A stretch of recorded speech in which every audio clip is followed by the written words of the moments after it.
Yeah. Hi, I am Ash, the DM of Nat Awesome. I'm so sorry for the delay in game start time. We were having some technical difficulties, but we are here. We are going to go ahead and introduce the cast of Nat Awesome. Let's go ahead and start with our first person. Go for it.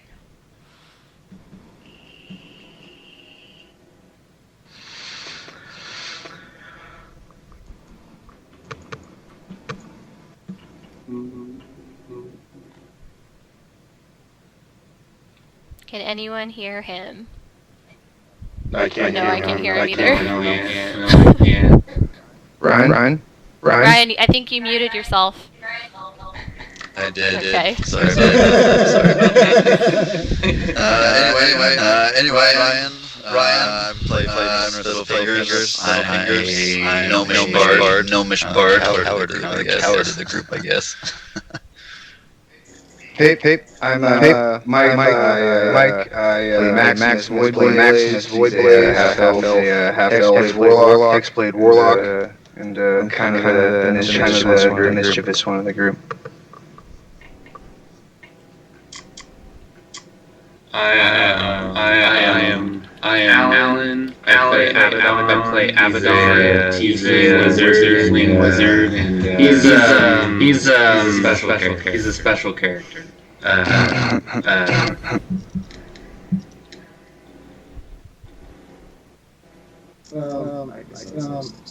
still Marquillian. I play Asimir cleric. I'm Chris. I'm playing Evan Great Flare, dwarf barbarian. Awesome. Okay, well, in other really great news, our follower count just hit 34 last time 35 now.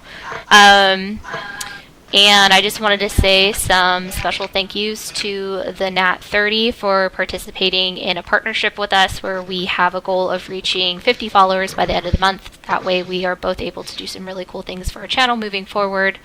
I also wanted to thank Alberon RPG for being our first donators, and Turbo Nerd D&D for shooting us a host later this evening.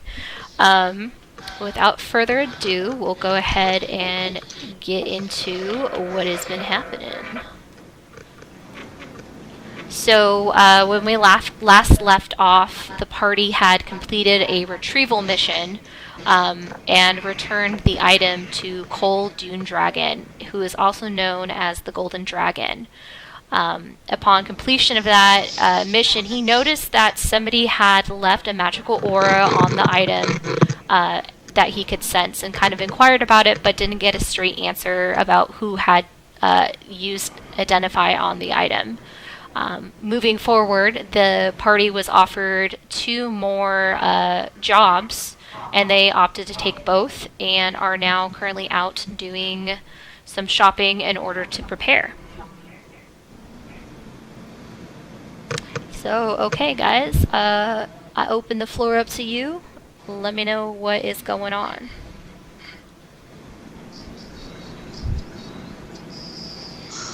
You guys anything specifically? If we're going to do something, we probably get settled. That's all I'm saying. It's on my list. Health potions sound good. Yeah. I'm with that. I don't need much else. Where's the shop? I saw it around here. Yeah, I've got a list. Oh, well, that's good. I'll just follow you. Okay. Okay, so it sounds like you guys are looking for a potion shop. Looking around, you see in the corner, the blue building, blue roof, light blue roof building, has a sign above it reading Spears and Orbs. And the purple building is, there's a sign above it reading Dolores's Cafe and Dispensary. The green building is Mendalina's Magnificent Mending. And the dark blue building is... where is that? That is going to be Gretha's Topography. So where would you guys like to go? Okay. I wanted to go check out the Mendel's mending for see if they need rose. They might be priced. Okay. About that list that I shared with you earlier. Where would be the place to sell that stuff? Hold on one second, guys. I have the viewers are letting me know we have a pretty bad echo, so I'm gonna try changing something up for a second. Honestly, might be me.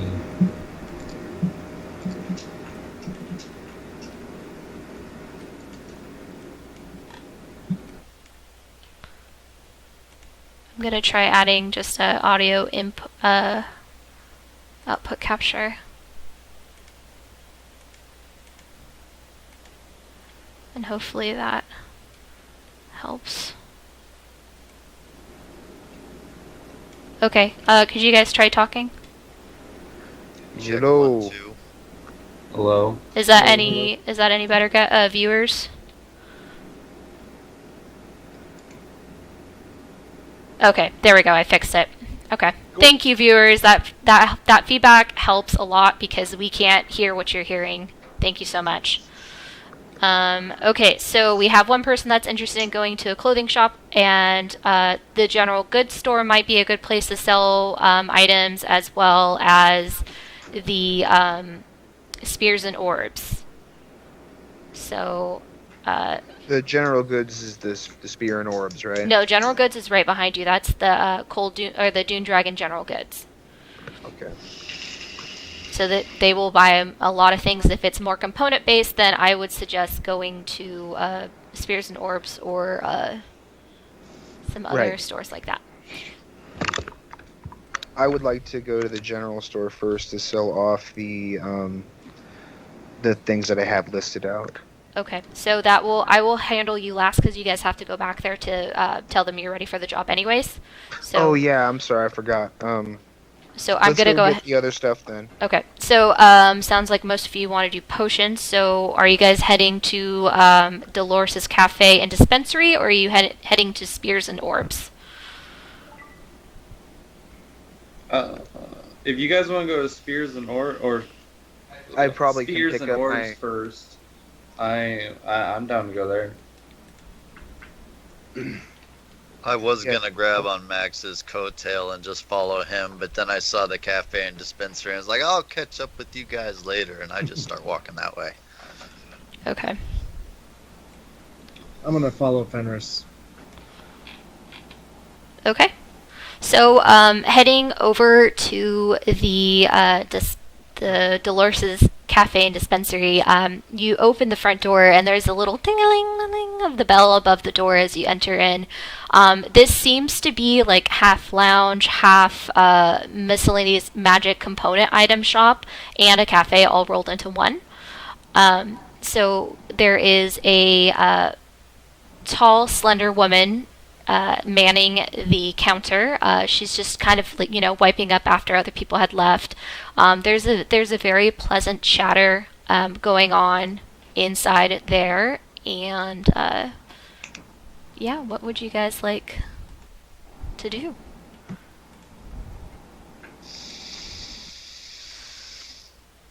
I think I want to eat some food. Do they have pie here? Why, yes, they have pie. Of course they have pie. I want to have some pie. Okay. So how are you going to get the pie? I want to flag her down and, excuse me, miss, is there somewhere I should sit? She just gestures. There's the space in the counter in front of her. There's some more private tables off to the side. It's really up to you as to where you would like to sit. So if I sit at the bar, am I like going to be able to see above it, or do I have to like stand in the seat? How tall is it? I mean, you go over to the stool and kind of are eyeing it because it is around your height. And the waitress that was at the counter snaps her fingers, and the seat just starts lowering for you. Oh, you are so sweet. And I hop up there. And then she snaps her fingers again, and the seat rises up, bringing you back to a comfortable level with the countertop. And I put my elbows up on the bar and I say, I like you. And I just start batting my eyes at her. She winks at you and looks at your other companions and was, so are you any of you also going to take a seat, or would you like some help? I can seat myself. I would like to know what kind of wares you sell here. Well, we sell a multitude of magical components, as well as baked goods, and just a friendly atmosphere for those of a certain nature to hang out. These magical components, can you be a little more specific?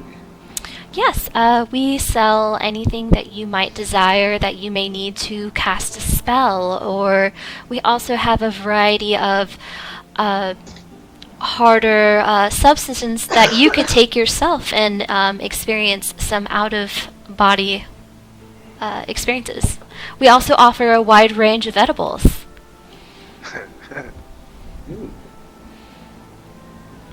Like pie? We do have a pie. Hold on one second, I have to roll a d20. Or a d. That and that.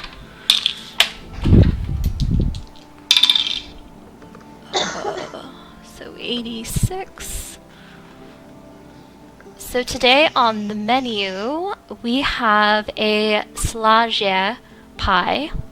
It's made with a particular root. It tastes rather bitter on its own, but we've mixed it with berries and sugar, and it can cause some very interesting effects. I'll take it. All right. Anything else for the rest of you? Did we enter with them? Because I didn't. I think it was just Fenris and Fillion. Fillion. I'm gonna leave Okay. disappointedly. Okay, so Look for Eben and join him. the waitress turns around, gets the slage pie, and she places it in front of you, and then goes back about her business. And I just start chowing down. So you don't really notice anything unusual at first, but with every single bite, each bite tastes better than the last, until the point that you finish the pie and you are like literally licking the plate. And I'm gonna leave you there. So those of you that decided to go over to Spears and Orbs, you go in and you see a very thin, wiry man who is currently stocking a variety of potions on the shelf. Is it just Can me and I- Abaddon here? Or is it like everybody except for Fenris? Everyone but Fenris is my, Okay. and then after this is the clothing store for Abaddon. So Okay. Abaddon went to the clothing store, unless he decided to go with Gotcha. them. No, I wanted to go like To the with Spears and them. Orbs. Okay, To the Spears and Orbs, as they wanted to go there first. sounds good. So I wanted to ask him for the mats to make my. Well, don't tell me you're gonna ask him. Ask him. Well, good sir. Yes. Brimstone, charcoal, lime, lead, and brass. Yes, I have a variety of those items. Just give me a moment, and you see him. He's kind of a rickety old man, and he's just kind of holds his back and makes his way behind the counter and starts pulling out varieties of pouches and putting them on the counter for you. Okay. I walk up to the old man and I asked him, "Hey, do you sell standard healing potions here?" Yes, I have a variety. I have some minor healing drafts, minor healing potions, and some heavier stuff depending on what you're looking for. How much are your minor healing potions? The minor healing potions start about 50 gold each. But I do have a healing draft, which goes for about 25 for those that are looking for a discount. Okay. Ouch. Yeah.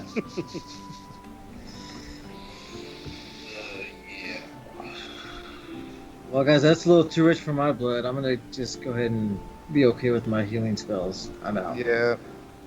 Yeah, I also walk out, and start heading towards that Okay. clothing store. And so for a total for those components is gonna be. Well, that I needed also to get a couple of things and sell some other things too. I just wanted to make sure that you had those mats, or I just need. Oh, were you not interested in purchasing them now? No, I'm going to purchase them now. I just wanted to make sure that you had them. Yes, of course. This is a standard shop of alchemy and magic. Would you also have a thieves kit? For something of And that nature, I would check over lockpicks? the general Dunedragon's goods. All right, thank you. And would you be interested in buying an octopus tentacle, a small jewelry box, a tattered shield, and a book of hexes? So he just kind of looks at you as you're listing off these items, and his eyes kind of peek at the idea of getting a giant octopus tentacle. Darford is a city on the coast, but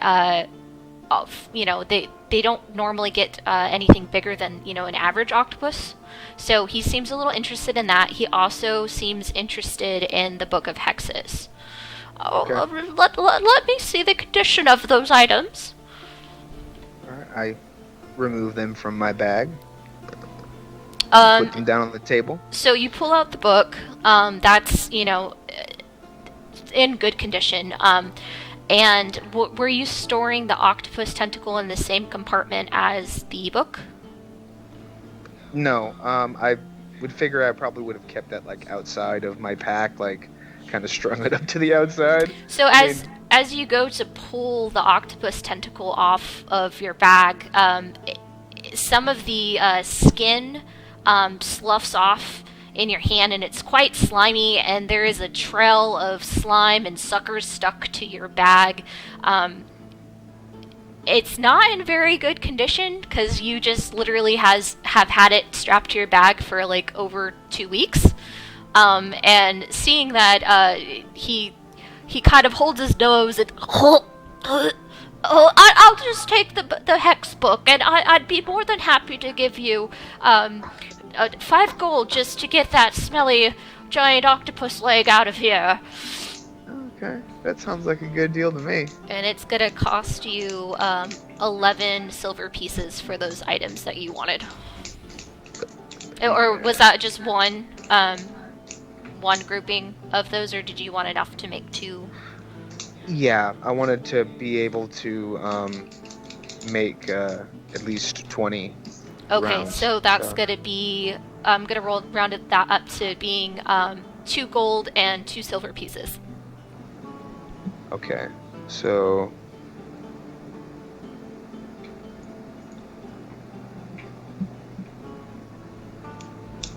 all right, and then he said 5 gold for the book. Yep. So he gave you back.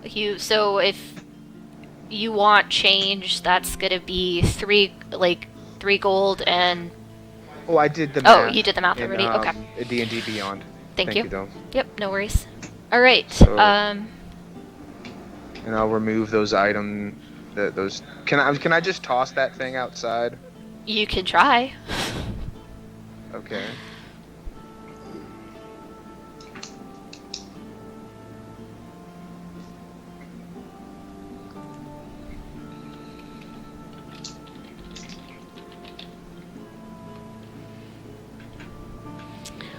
All right.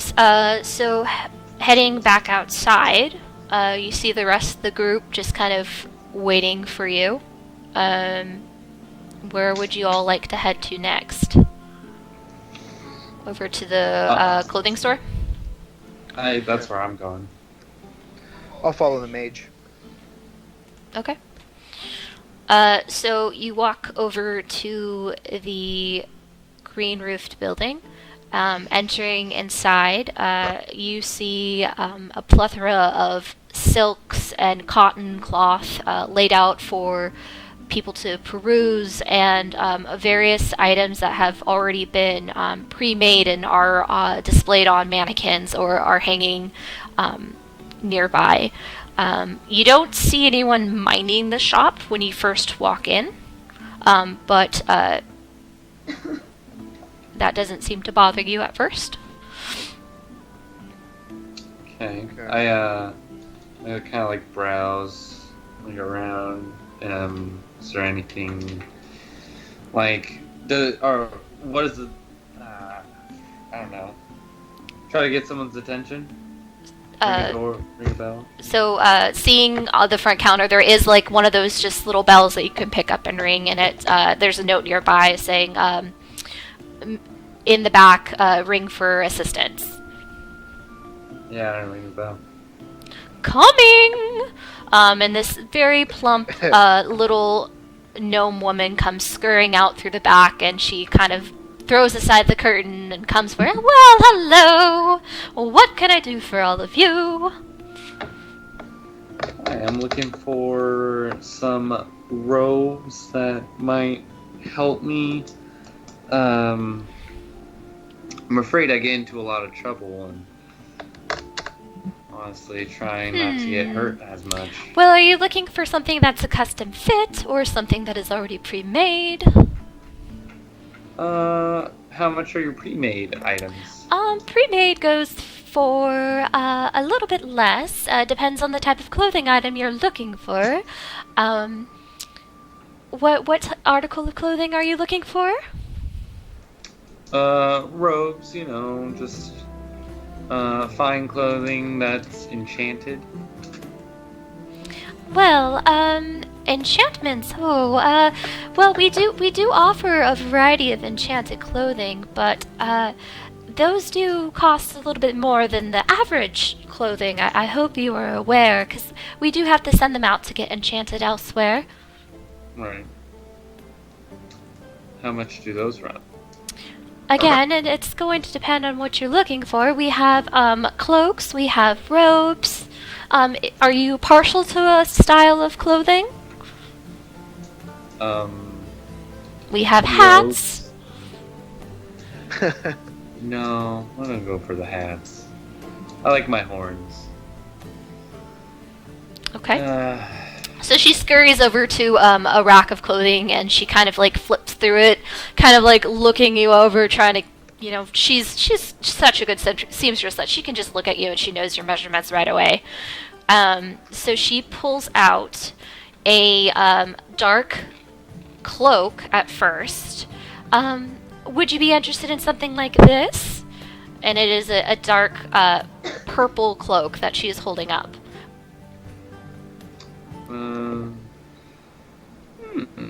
That looks interesting. Is there anything special about the item? She looks down at the tag. There's the tag is outlined in gold and a little bit of writing. So she grabs the tag and is kind of moving it back and forth so that it's within seeing range of her eyes. And she's like, "Well, this appears to be a cloak of protection."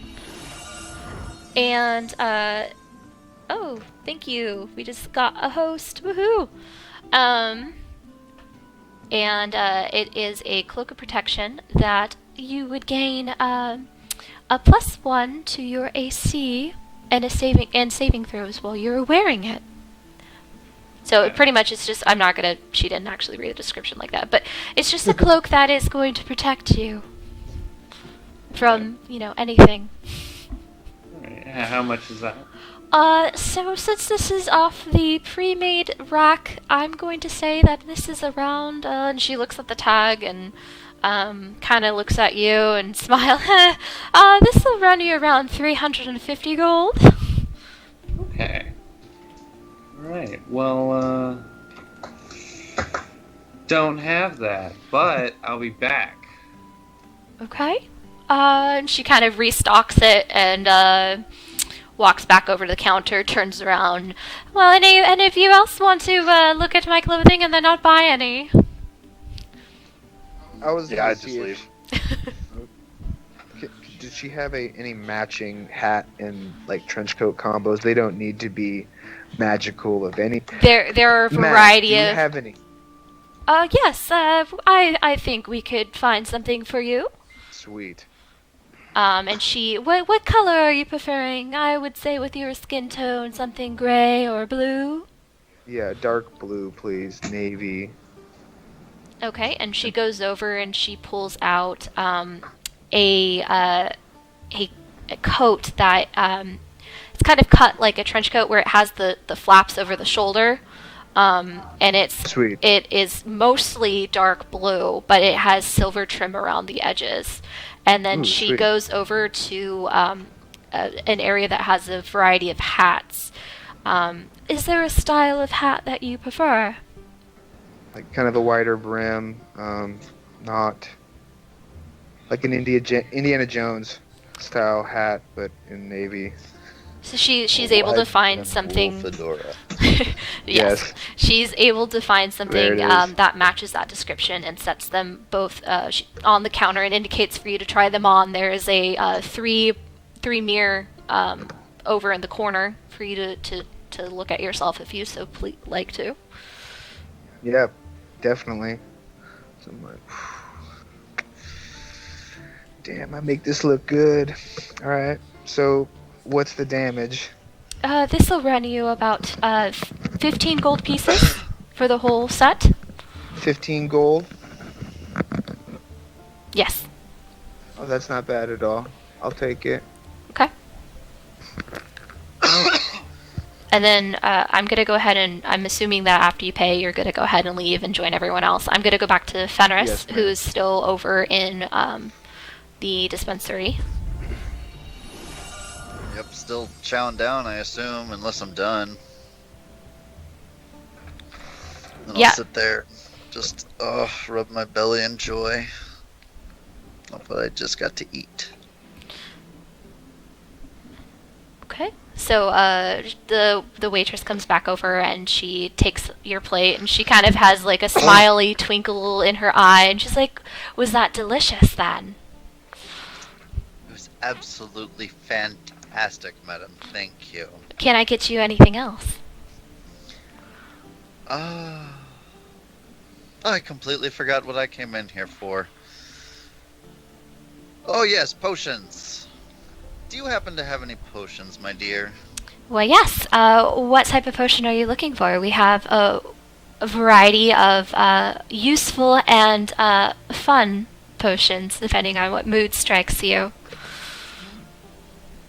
I do like fun, but I am much more in the need of useful. Okay. Are you looking for things that will do healing or things that will help buff you up? Well, I do like healing. Healing is very good. I would definitely like some of your healing potions. Okay, and she turns and comes back with a little tray. On the tray, you see a variety of vials, all containing a very similar red liquid in it, and all of them, of different size. She indicates the first, which is the minor healing draft, the minor healing potion, and so on and so forth, going up in the line of increasing value. Now, for you, depending on how deep your pockets are, I have the minor healing potion that starts about 50 gold, or I have the minor healing draft, which is about 25 gold.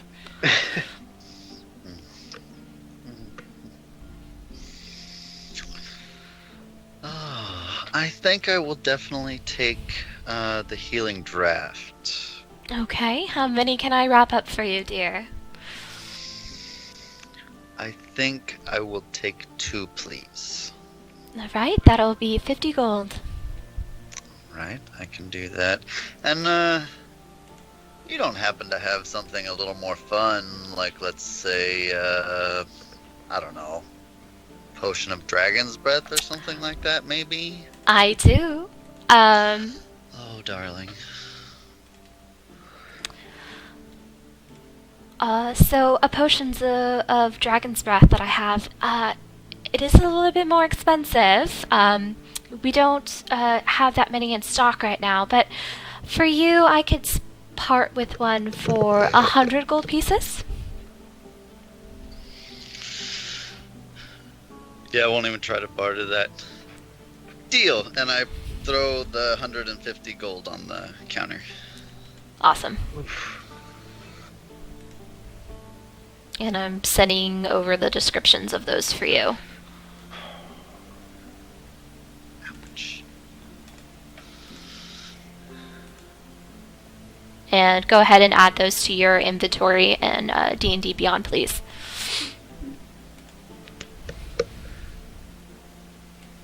Ash, am I able to add those items that I bought? Yes, but add them the way we've been doing it, where it's just a additional item.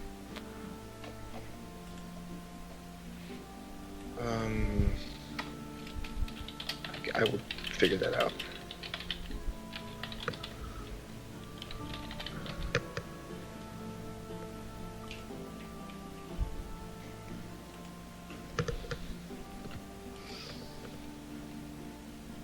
Okay.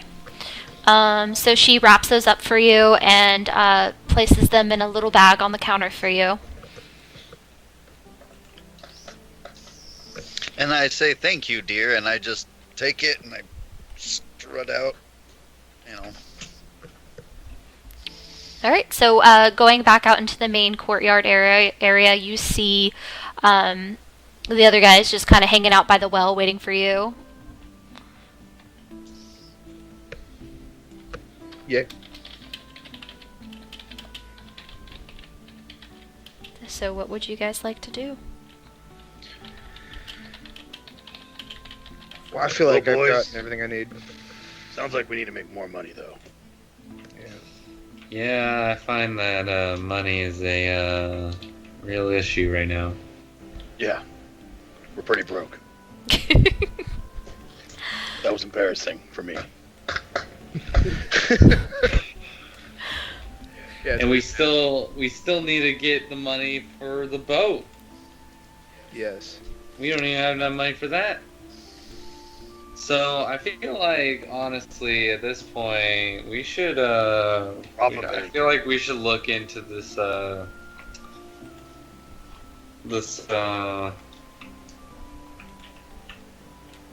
Travel mission. Oh my god. Or no, the tunnel one. The tunnel one. Check out that tunnel. I feel like if we're all here, we all check out this tunnel. 5 guys in a tunnel. I feel like we can clear it out.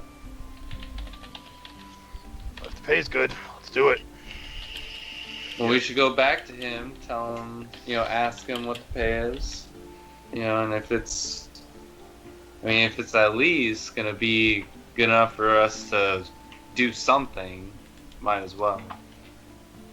You just need that two G's to get the boat back running. Exactly. That should be like the top priority right now. Right. So, let's get back to him then. What do you guys say? Better than standing here telling we can't afford things. Yeah. Alright, so we're off. Okay with that. Okay. So you guys are making your way back into the general Dunedragon or goods. Yeah. Okay. Yeah. So Dunedragon goods. yes. So heading inside, you are greeted with the familiar scene of various tables with different wares on them. Lena, who you know, is manning the desk behind in the back, helping different people out. And to your surprise, Cole is actually actually not too surprised. Cole is nowhere to be seen. And there are, a variety of other people that are wearing a very similar smock, conducting business with different people.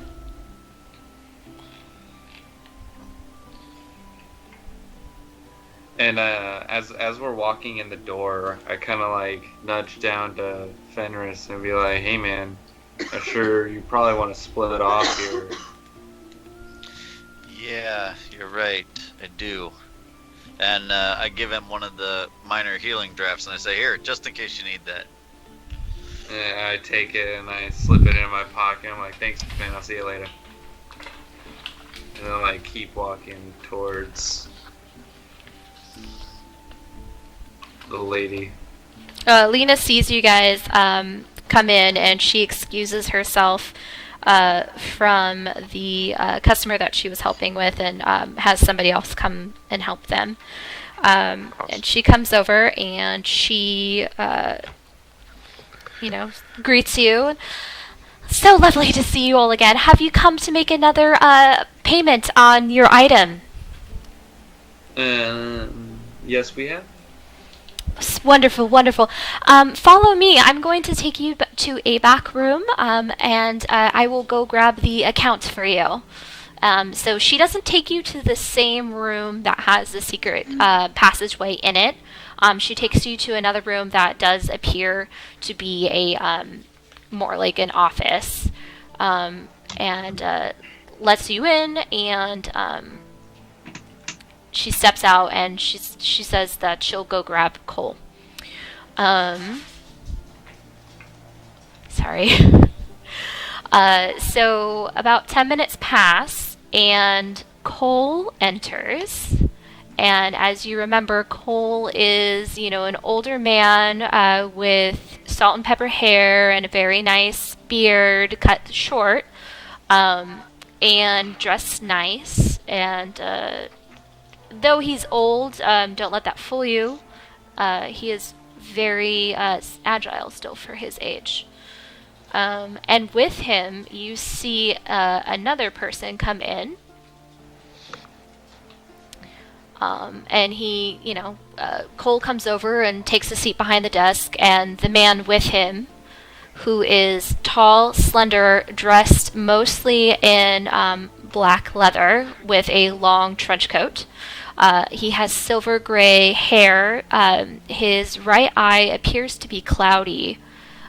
He's not old, but he's not young either. He's kind of in that happy 35 to 40-year-old range that you can tell from looking. So lads, you finished your shopping, says Cole. Yeah, if you can call it that. Well, I wanted to sell a couple more things and get a thief's kit from you. Oh, that could be arranged. He rings a little bell, and a familiar short man comes in, bows.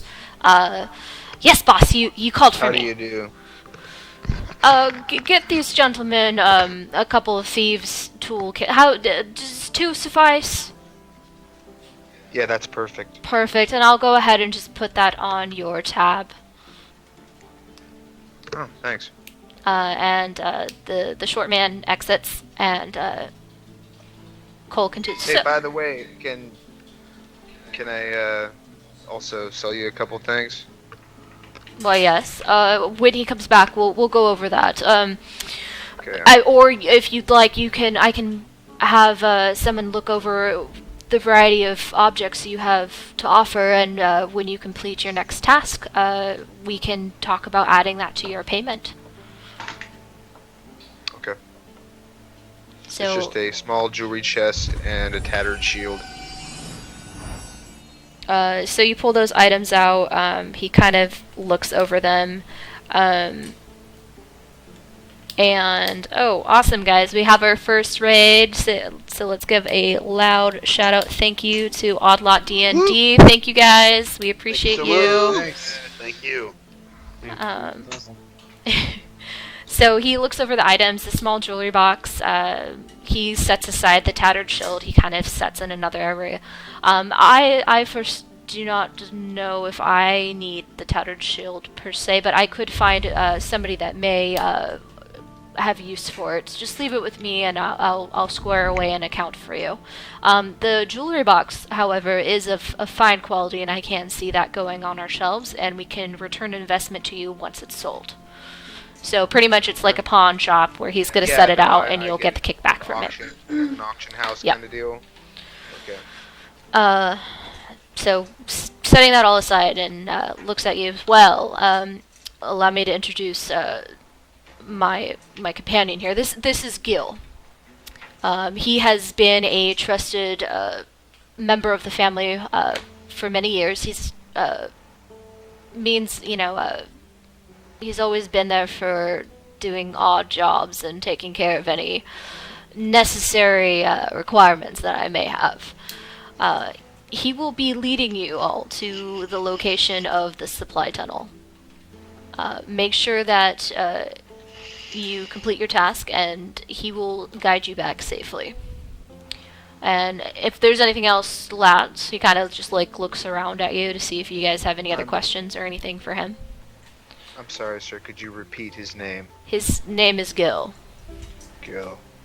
You may want to clean out your ears. Yes. I'll work on that. So, anything else I could do for you all? Oh, we'll get right to it. Alright, so he pushes himself back from the desk and exits, and Cole gets up. He'd been leaning against a dresser or a table behind you guys, or behind Cole, and comes over to you, reaches in his pocket, and he holds out 4 blindfolds.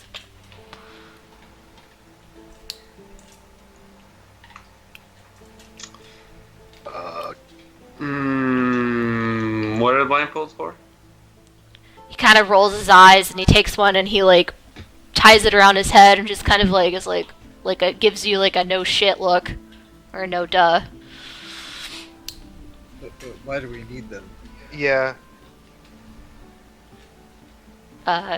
He just kind of thrusts them out at you guys again. Alright. I mean, I'm used to this kind of stuff, so...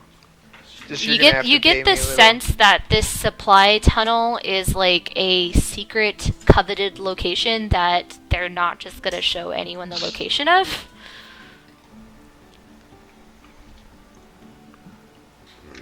I get it. Alright, Put the blindfold on. whatever. Put it on, yeah. I put it on, but I'm grumbling the entire time. And like cursing and Yeah, I'm rubbish. not happy either. You hear him ring an additional bell, and the door to the office opens again, and several people are lining you up, hands on front of the person in front of you, shoulders, so that none of you are going to really trip. They're going to make sure you're safe doing this, but they don't really want you to see where they're going. So they lead you out of the room, and you guys are like walking, and you know, like you're not really sure in the sense of where you are in the building, but you're continuing around, and eventually you notice the gradient of the floor is starting to slope downwards, and it's also starting to get cold. You get to a room where you can hear your echoing footsteps, and you are stopped. The warmth of a torchlight passes over your skins as the blindfolds are ripped from your heads, and you guys are now in a room. I'm gonna put the map on where you guys are now. You are now in a subterranean room that has no light, and Fenris is not there, so I'm gonna remove him. And you guys are now at the entrance to the supply tunnel. The other men that had helped guide you there are not there anymore. It's just you and oh my goodness, I'm spaced. Hold on. Gil? Gil, sorry. Yes. My mind is traveling 5 million miles a minute right now. You're fine. And he leads you down I'm gonna keep you guys in a single file just so it's easier for me to move you. Could you zoom in on that a little bit, Ash? Yes, give me 1 second. Thank you. And let me move this into scenario mode. And change up your music for you guys, because you are not where you were.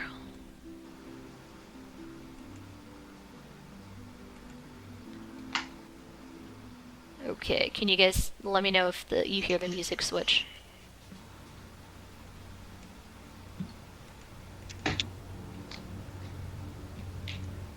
I haven't actually been hearing any music. Oh, Yeah, I haven't either. okay. Nor have I.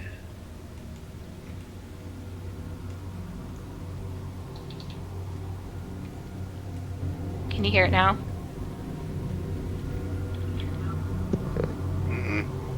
I don't. And it's not playing on the stream either. Okay, can anyone that is on Twitch let us know if you could... Okay, so everyone on Twitch can hear the music, you guys just can't, so that'll be something we have to work on. Okay. Fun. Sorry That's about that. So they get to enjoy that music. Okay, let me zoom you guys in a little bit. There you go. I would rather our viewers be able to hear that anyway. Okay. Sure, I have everything up still. Okay. So going forward, we will start leading you down the supply tunnel. Is there still no light? There is one lamplight behind you, and there is no natural light right now. It's just this one light that's illuminating the room. Okay, I pull out a torch and light it with my tinderbox. Okay. Thank you. As he goes to light to his tinderbox, I just prestidigitate it on. The torch itself. Yeah. Okay, I look at him and I roll my eyes. Tinderbox works just fine. And Chris, can you remind me real quick on the light range of that? It doesn't say on here. Okay, I'm just gonna Mine go says 20 foot. 20 Is it foot. 20 foot? Mine Okay. says that, yeah. Let's go with that. I'll just go ahead and do that. Yeah, 20 feet. Okay. And 20 foot radius and dim light for an additional 20. there we go. Okay. Got your light on. And it's kind of providing light for everyone else, so I'm just gonna keep you where I got you. Okay. My candle's only 5 foot. Alright, so we are continuing down this path following Gil. You begin to hear the sound of rushing water as you enter out into a dock. Oh wow. Mm. Yeah. This is like a sewerway or like an underwater river. All you can tell is that it smells damp and dank. There is no apparent smell of feces that your keen nose can smell. Do I smell like salt water? It's not super salty per se. There may be a tiny bit of brine to that. Okay. That sounds more fresh than salt water. Hmm. I don't know. Oh, Sorry, I forgot to load the boat in. Okay, so yeah. Sorry for the magical appearance of the boat. The boat was actually docked there the whole time. It just kind of drifted down a little bit so that you guys could see it. Gil takes up a position in the corner. He lights a match and also lights a little lantern that is hanging there and makes it pretty apparent that he's just going to hang out there and wait. And he just points at the boat for y'all to continue. Give me 1 second. My dog needs to be let out. I will be right back.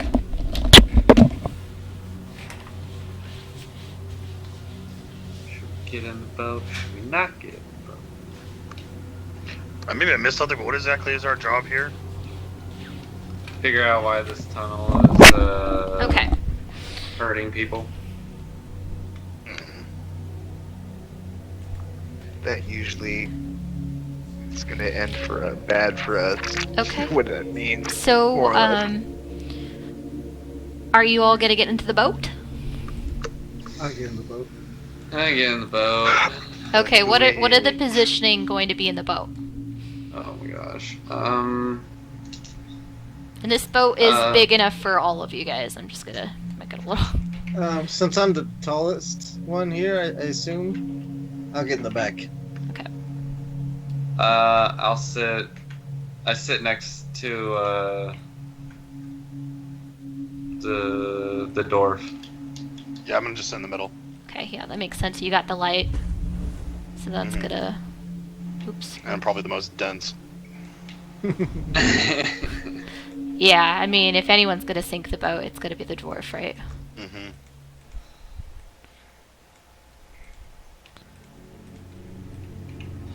Okay, got you guys together. And then that leaves you, Maximus, sitting in the front. Okay, let's do it. Okay. Alright. So, I'm gonna actually zoom this out just a little bit, just that way I can get more of the waterway in.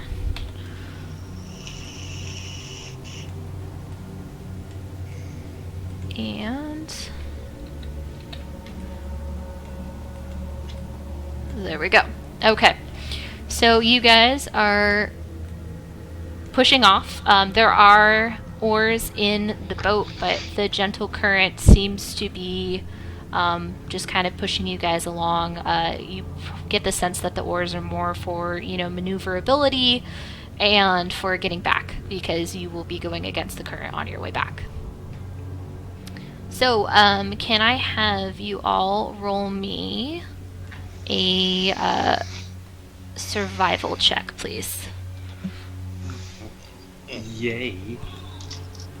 Those of you that are there. Oof. Yeah, that's a big oof. 19. Okay, so 19. 19. 7. Sorry. So you got two 19s. 7 for Max. And what was the other one? 5. 5. Okay, so there are some rocks up ahead of you guys, and you guys are trying to kind of like lean away from it, not remembering that you have oars, and you kind of crunch up against the rocks, and there is a small crack on the side of the boat. It's not down to the water level, but there is a crack there. Sorry. Gosh dang it. Okay. Freaking boat. Is it leaking? No, because the crack didn't reach all the way down to the water line of the boat. So it's like kind of like on the edge, where you would tie off the boat. It's not at the water line yet.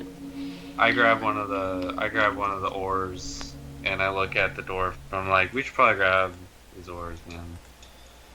And like, make sure we don't hit things, because that would probably be ill-advised. I prefer not to have to use magic to clean myself today. I'm gonna cast mending on the crack. Okay. Oh, hey, there you go. Yeah. As you is there anything with that? It just happens. What's that? It just happens, correct? Well, Yeah, it's a I don't think so. Hold on. it's a cantrip. I'm pretty sure. It's a cantrip, but it says 2 lodestones. I don't know what that means. So if you don't have the components to cast the spell, you can't cast the spell. Oh, do you not have an arcane focus? Not everyone gets one of those.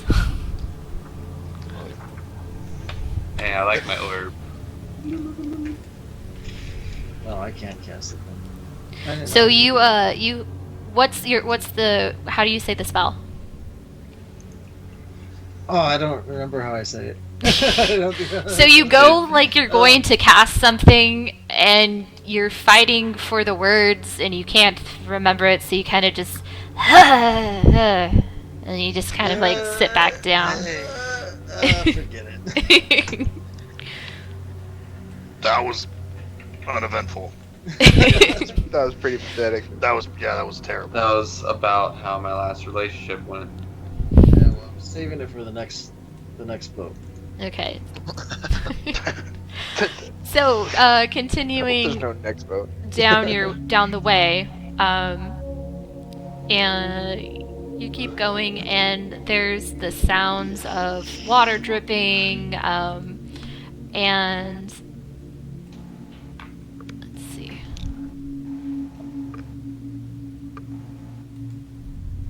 And you hear a rumble in the distance. And a splash. Was it like a big splash? It's a decent sized splash. Sound like something big, kind of sliding into the water. Is that what you're kind of saying? Yeah, that's what it sounds like. Or fell in from the roof or something. Yeah, that too. Maybe we should like stop or slow down. I mean, the current's pulling you guys. We do have the rows, right? So we could kind of slow ourselves, maybe. So you got to pull out the oars. Yeah, I pull out the oars and I start. I at least check. I look over at Abaddon and be like, push against the current. Try and slow us down a bit. Okay. Yeah, the mine's two slow. people. So who has the torch?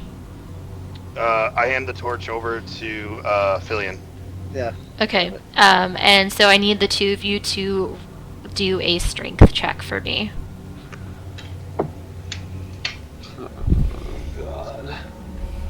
It's okay, I got enough strength for both of us. Dang, dude, 19 Just gonna again. go in circles. Yeah, I was gonna say. They can roll higher than me, that's That's cool. good enough. That's fine. And what was the other one? 17. All right. So you guys have no issue with slowing yourselves down. You kind of are almost at a standstill. But you are not sure how long you can maintain this position. Do we want to kind of pull over the boat and maybe go on foot for a little bit, or are we just going in for it, boys? Not dead yet. Is there anything we could tie off on? Yeah, I mean, that's- I don't. Yeah, are there like places for us to get out, or are we just literally? Is it just like all water? It's mostly water. There is a little bit of a bank there, but you definitely need to go single file if you were to get out of the boat. This one too. Should we stay in? I mean, Either way, this is not a good position for us to be in, boys. I'm cool with Indeed. staying in because I'm in the back. Let's just keep going down. Yeah. If you guys need to jump out and I can jump in, take over one of you. You strong? You strong, man? I mean, I'll work out. I You know. I switch with him. I'm like, yeah, man. I don't know. My arms are getting tired. Like, I don't do this. I don't do this. I cast spells. Damn. All right. I'll take over. And I Okay, switch spots with him. that's fine. I'll go ahead and swap you guys around. Don't panic. You're not falling out of the boat. It's just me moving you guys around. So as you're doing this, the boat is rocking a little bit, and some water does splash up and hit Abaddon as he's switching spots. I press it to take it off my face. Or awkward splashes on me. I imagine him looking like just a wet cat when he does that. Oh yeah, I just like scowling, you know, as I'm just like cleaning myself. I'm like, this fucking stupid boat. Okay. So are you guys gonna continue with the current, or are you still fighting it? Let's go with the current. I mean, Yeah, I'd let's rather. just go with the current. Yeah. I wanna stay on the ready with the oar, with Eben just in case. We have to slow down suddenly. Yeah. Yes. And I'm just like looking ahead, like trying to like see anything. I I asked for the torch. Who's got the torch? It'd be Fillion a little bit has hard it. for me to pass it to you right now, but I like reached my hand over Max's and Evan's like heads, and I'm like, "Give me the torch." I hand Are it you over standing while to you're him. doing this?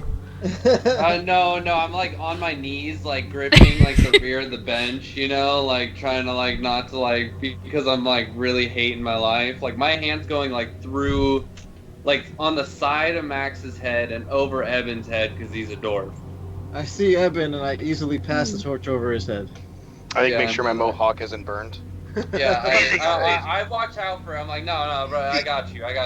These Cool. threads are new, homie. Like, watch out, man. Okay. And then I'm like at the front of the boat as we go down, and I'm like trying to like see like what's ahead, you know, shine light. Okay. So could you roll a perception for me? Yeah. What is my perception? And you guys are going with the current, right? Mm-hmm. Yeah. Okay. But if it like, yeah, but I'm ready to go like slow it down again if I have to. Okay. Yeah, same here. 11. 11. You look around and the light is playing tricks on your eyes. There's shadows jumping all over the place. You know, there's water dripping on you. You're not the happiest tiefling in the world right now. You're kind of wet. You don't really see anything. I'm like, this is bullshit. I don't like this. And I cast firebolt like in the direction of like of the tunnel that we're like going in, like just straight out, so that maybe like I can illuminate down the tunnel. You know, I don't know why I'm like ever surprised by the shit you do. We're in a wooden boat. Don't do it. I mean, he already No, did I'm not it. aiming at the wooden boat. I'm aiming just like straight out past it, you know, like because I'm at the front Ask of the what boat. the boat was made out of. I said I cast firebolt. All right, so For 17. for 17. Yeah, so you go ahead and shoot that out into the distance, and it does not. You know, you don't see anything change in front of you. I mean, it's usually intended to hit a target, so it just kind of doesn't really know where to go. Just go straight out, man. yeah. That's all I wanted. That's Yep. all I was pointing at. You don't Straight don't out. really see anything directly in front of you. And I'm like, I sit back down in the boat. I'm like, oh, this is anticlimactic. It was worth a shot. Good attempt. Okay. Thank you. I appreciate it. So as you guys are continuing to go along,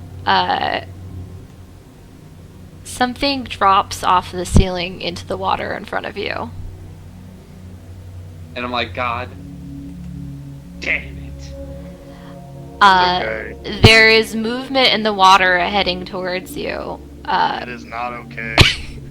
Go ahead and roll initiative, guys. I grab my great axe, Tiffany, and I'm like, and I'm getting ready for something. I drop my oar in the boat, not in the water. Ow. Smart move. Ow. I rolled a 5 for initiative. You rolled a 5. That's rough. Okay. I got that. Fenris, you're not there, so I'm just not gonna put anything in for you. Maximus, what did you roll?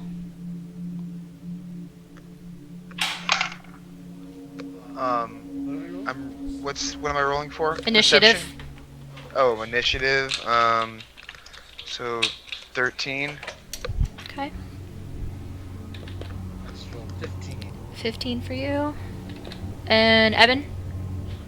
18. Nice rolls, guys.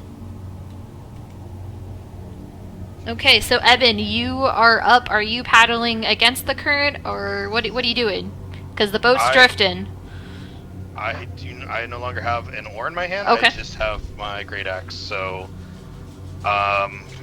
I guess I will just kind of ready myself to see if anything comes close to me.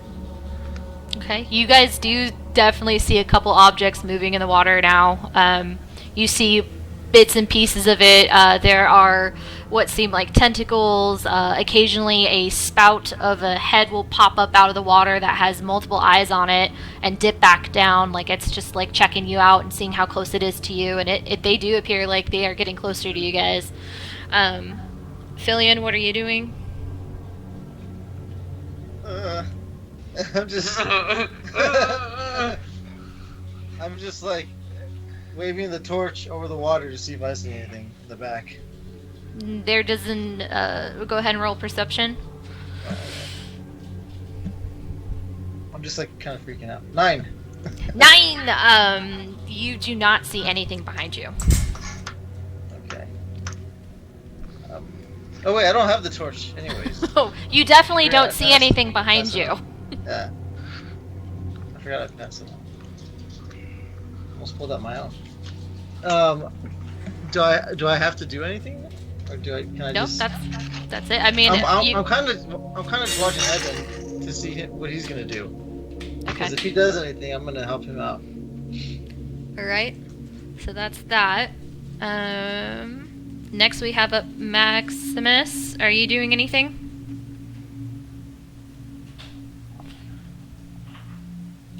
Other than opening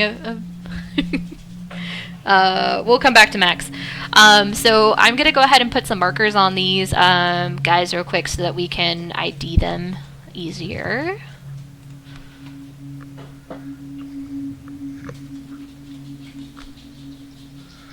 Sorry, back.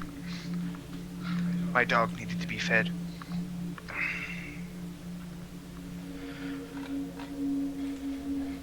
Okay, give me 1 second. I'm gonna mark these guys for you.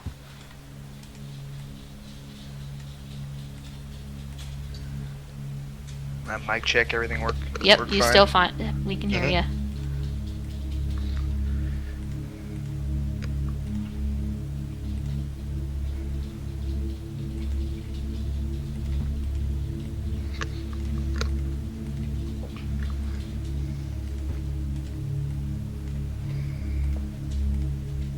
Okay. Alright, so Maximus, it is your turn currently. What would you like to do? Now, are we still floating with the current? Yeah, And we're moving towards... towards these moving objects in front of you. Alright, well, I'm going to move Oathbreaker from his holster. And I am going to be on the ready. And surprisingly for once, Oathbreaker is fairly silent. So right now, Okay. because he is sensing shit is happening right now. He's not gonna... He knows he needs to be at the ready at the moment. Yeah, I'm assuming the emotions that I'm feeling at the moment are probably passing on to Yeah. him, so... Okay. Alright. Number 1 is going to come closer to you all. He is going to, or it, I shouldn't assume it's gender, my bad. It is going to go ahead and come up to the front of the boat, and it is going to attempt to crush Abaddon here at the front. So it's going to go ahead and roll an attack on you.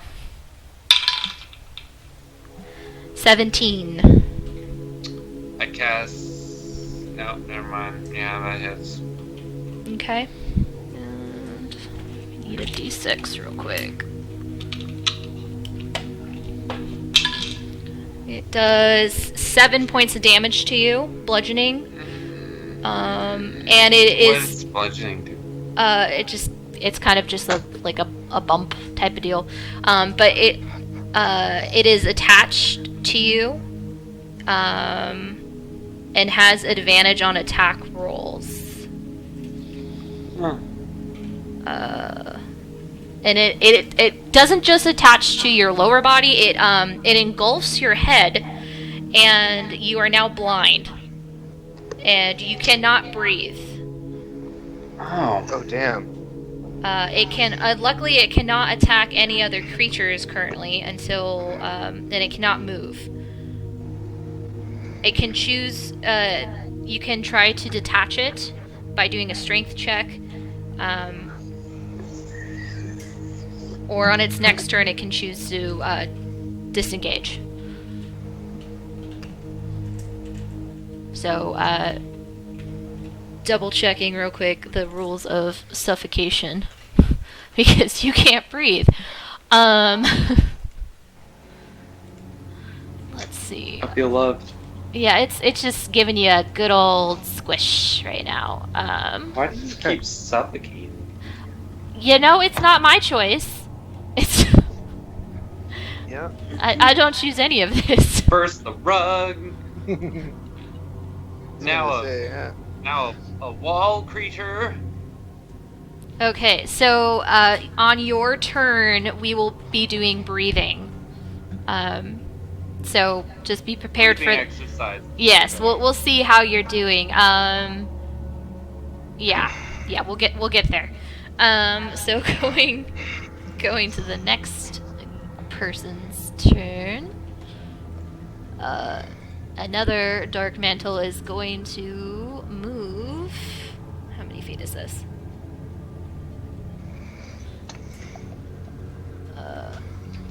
To about right here, which is not quite close enough to get anyone. Now it is your turn, Abaddon. So let's see how well you breathe. Wait, hold on. Power Man 119 says you can hold your breath for Constitution modifier minutes followed by Constitution modifier rounds. Yes. Then So what's your Constitution modifier?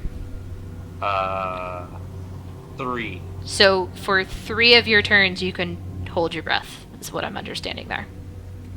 Yes. And then so then I wouldn't have to try to Nope. So you are currently holding your breath. You can still move. You just can't see. And you got something on your head. Shout out to Power Man for that one. That was actually pretty cool. Thank you. Can I strength check it off? You can try. All right. Well, this is what I got. What do we got here? Jesus. A 5. Nope. The suckers grab you even tighter. It's kind of like that moment in Aliens where they're trying to take the face hugger off, and it just squeezes on tighter and kind of wraps itself more around your neck, and it is not budging. Well, I'm fucking flailing around, and I just kind of gesture in the direction that I think the guys are, and I'm like, come on, man, without speaking, but my hands, Yeah, they're just seeing you flail around with a big wet octopus sack thing over your head. They're not really sure what's going on. Alright. So, muffled scream. Yeah. Moving on. This one actually comes at you guys next. You have another one coming. And one more. Alright. Whoever is eating or doing something, please mute your mic when you're doing that. Apologize. Okay, you aren't there, Fenris. Alright, Evan, it is your turn. Okay, so the one that has Abaddon grabbed, first off, I would like to rage. Alrighty. I run my thumb across of my great axe to rage. And then I will then try to pull this creature off of Abaddon. Alright, go for it. This is a strength check? Yes. Okay, I got advantage because I'm raging. That is a 23. Rage. And it was, I'm sorry, give me the number one more time. 23. Yes, you, in your fit of fury, you were able to fit your little dwarvish sausage fingers underneath the edge of the mantle of this creature, and slowly pull it off of Abaddon, who is I can breathe again. Oh my god, what the fuck is this thing? And that was actually pretty much it. and you're holding it in your hand currently, and it's just like. Alright, yeah, at that point I just like yeet it over the side of the boat. I'm just like, nope, and I just try to toss it. Which in the water. direction? Towards number 2. Can you go ahead and do an athletics check for me? Sure.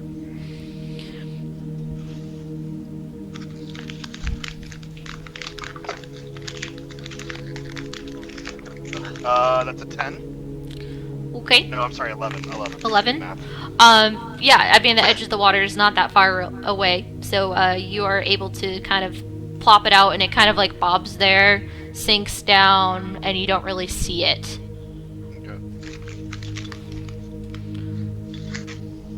Okay. Okay. Sounds good. And that's gonna be, that'll be my turn. Okay. Filian, you are up, sir.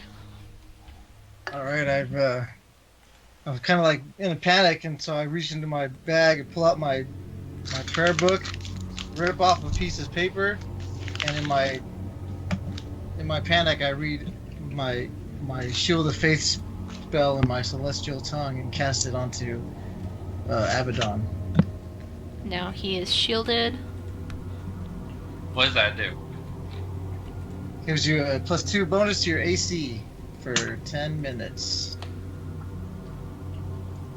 Shielding. Where is Okay. this? Okay.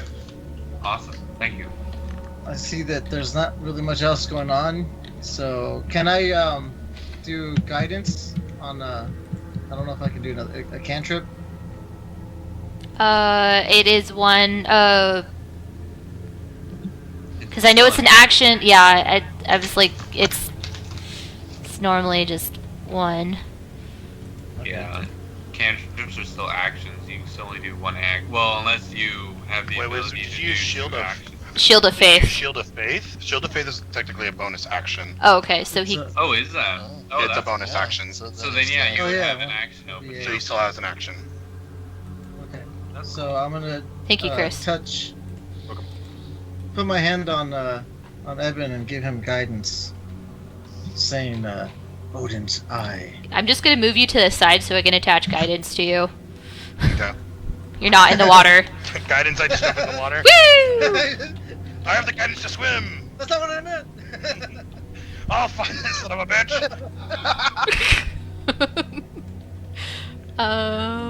In guidance, that is considered. I'm trying to find it. Is that mental manipulation? No.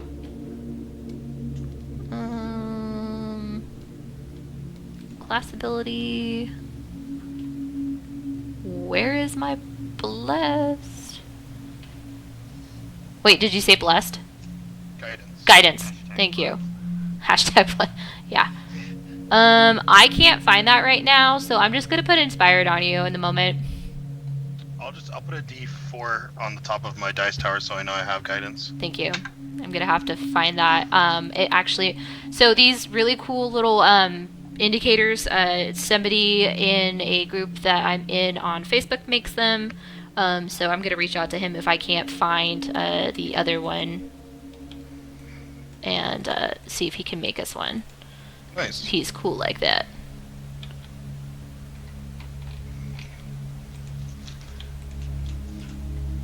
Okay, so that's really guidance, not. All right, cool.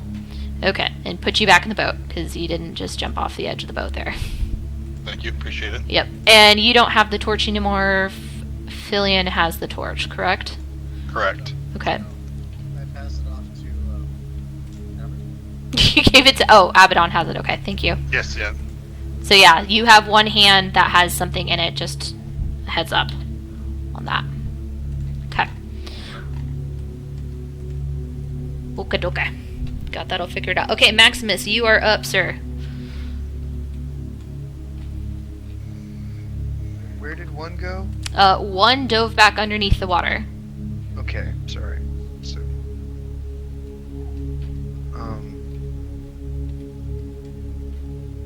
Power Man posted some more stuff about the holding the breath. Thank you so much for that. It's helpful. Suffocating, yeah. Okay, so... Please do not get mad if we don't respond to you. We're just trying to stay in the moment. So first off, I wanted to use... give me 1 second here.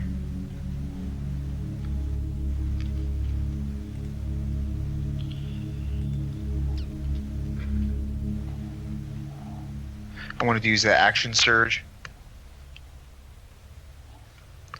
Okay.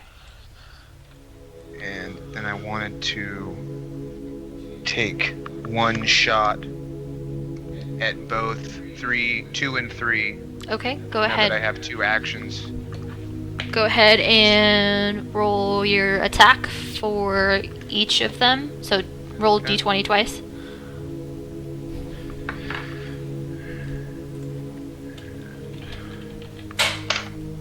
So 15 for one and 18 for the other. Okay, both of those hit. So go ahead and roll damage. Sweet. Give me 1 second. My D10 is down all the way at the bottom.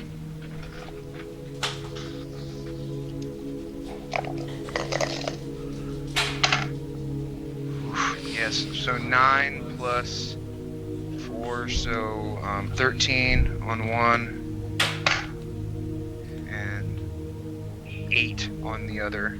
So, I guess I'll do, what, 13 to 2 and 8 to the other one. to 3, Okay. yes. So I take Oathbreaker out and I just cleanly aim at one, take one shot, take the aim at the other and take another shot.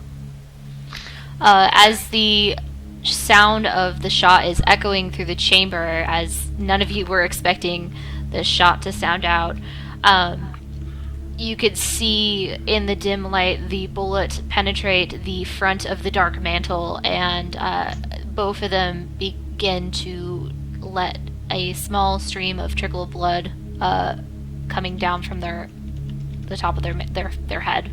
I don't really know how to describe the squishy part of this octopus. Their head. Let's go with that. Yeah, we really have bad luck with cephalopods, I'll tell you what. They just like you guys, you know? This is very true. I still want to get that tentacle whip, man. We're going back for that tentacle whip. I'm getting that thing. We don't need to talk about what you do in your personal time. You're in the middle of a battle, for God's sakes. Okay, so is that the end of your turn? Yes. Okay. So this one is going to move forward now and attempt to crush Eben. Like hell. We can only hope. 16. 16 versus. Your AC. Oh yeah, 13. So it grabs you. It is now your new squishy hat friend. Ta-da! Oh my lord.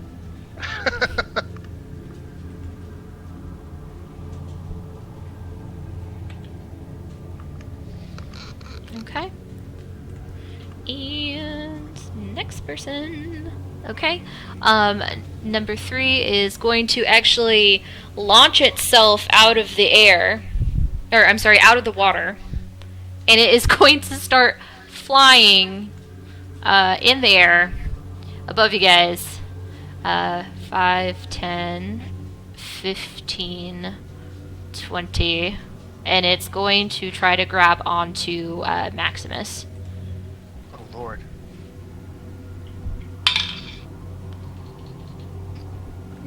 And it's going to swoop down at you, and Maximus, you are able to duck, and it actually goes right past you. Okay. Was it pretty low? Yeah, it was very low. Okay. I'll be right. Whew, thank God. Let's get it. So is it back in the water right in front of us? No, Or it's still in the air. Above you. Okay. Just missed me. Yep. Just missed you. Alright, Abaddon, you are up. Oh yay. I look over at Evan and I'm like, oh man, I don't know if I can help you like you helped me, but I'm gonna try. check it out. 6. Oh. Yeah, you turn to Evan and you are trying to get purchase on this thing and you just cannot grab it. It is a slippery motherfucker. Yeah. About that. Sorry, buddy. I'm like, just like. You're just fumbling. You're like, what do I do? Just, I mean, like you're a clean freak. I'm trying to. You don't really I'm like doing wet, gross things. Doing like a slapping the octopus, but it's not really helping. You know. Oh goodness. Like a fish slap. Alright. So the next little squishy dude over here is going to go ahead and move forward, also launching itself out of the water. And it's going to move 5, 10, 15, 20, and it's going to try to grab onto Fillion.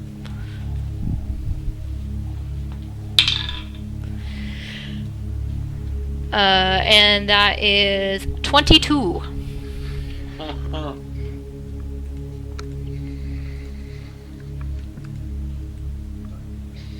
And Fillion, does that grab you? What happened?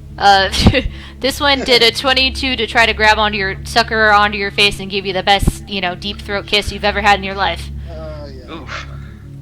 Alright, so that one is now stuck on Fillion's face, and he is also blinded and suffocating, and the current is still pulling you guys forward, so I'm gonna move you a little bit. Okay. And that brings us back to Evan, who is just, like, what the fuck is this shit? So the thing is on me? Yeah, it's on your head. Am I blinded? You are blinded. Okay, I am going to then use reckless attack, giving me advantage. But any attack against me has advantage now. And I'm going to use my axe to try and hack at my own face while this thing is on me. Okay. And then Remember that you are within reach of other people around you, so it's gonna have to be like the world's babiest little smack at your own head, more like you're hitting your head against the axe than the axe is hitting you. That's fine. Let's see.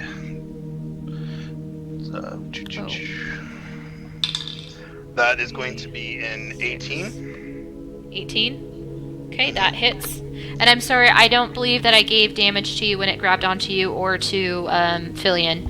And that would have been 6 damage to you when it grabbed onto your face. And, 8 to Fillion when it grabbed onto your face. I forgot to roll for the damage. Okay, so... That's for you nerds. That's cool, thanks for that. So go ahead and do damage. Wow, that's max 16 damage. But hold on, since this is the first... What's your dice that you use to roll for damage? D12. And anything that's attacking you gets advantage, correct? Anything attacking me gets advantage, correct. Okay. And then since this is the first creature I hit on my turn, I get to add another 1d6 plus 1 radiant damage. So let's see. That was, and then 3. So what did I say, 16, 19 points of damage? Yep. Yeah. So I'm trying to figure out the order. Pick a number 1 through 10 real quick for me.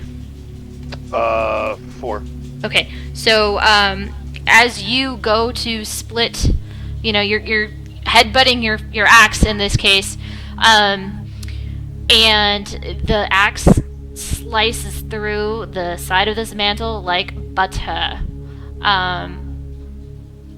And it just splits and slowly sloughs off your face like a really expensive face mask. You, on the other hand, are taking 11 points of damage because you you have advantage on attacks against yourself because that's you attacked yourself. Yeah. I was just trying to understand that, so I just rolled your damage dice and it was an 11. So it's 11, and Yeah. then that's going to be halved. Yep. So So 6. is that 6? Yes. Okay. That's fine. I'm chilling. Okay, cool. And then how? Yeah. So, Mr. Squishy Face is Dunsky's. I'm looking at Evan like, oh my fucking god, dude. Like, And there is there's a new like, 'cause I just gash in watched- your forehead with a little bit of a trickle of blood coming down on each side of your nose. I just let a large belly laugh. And that's going to be my turn.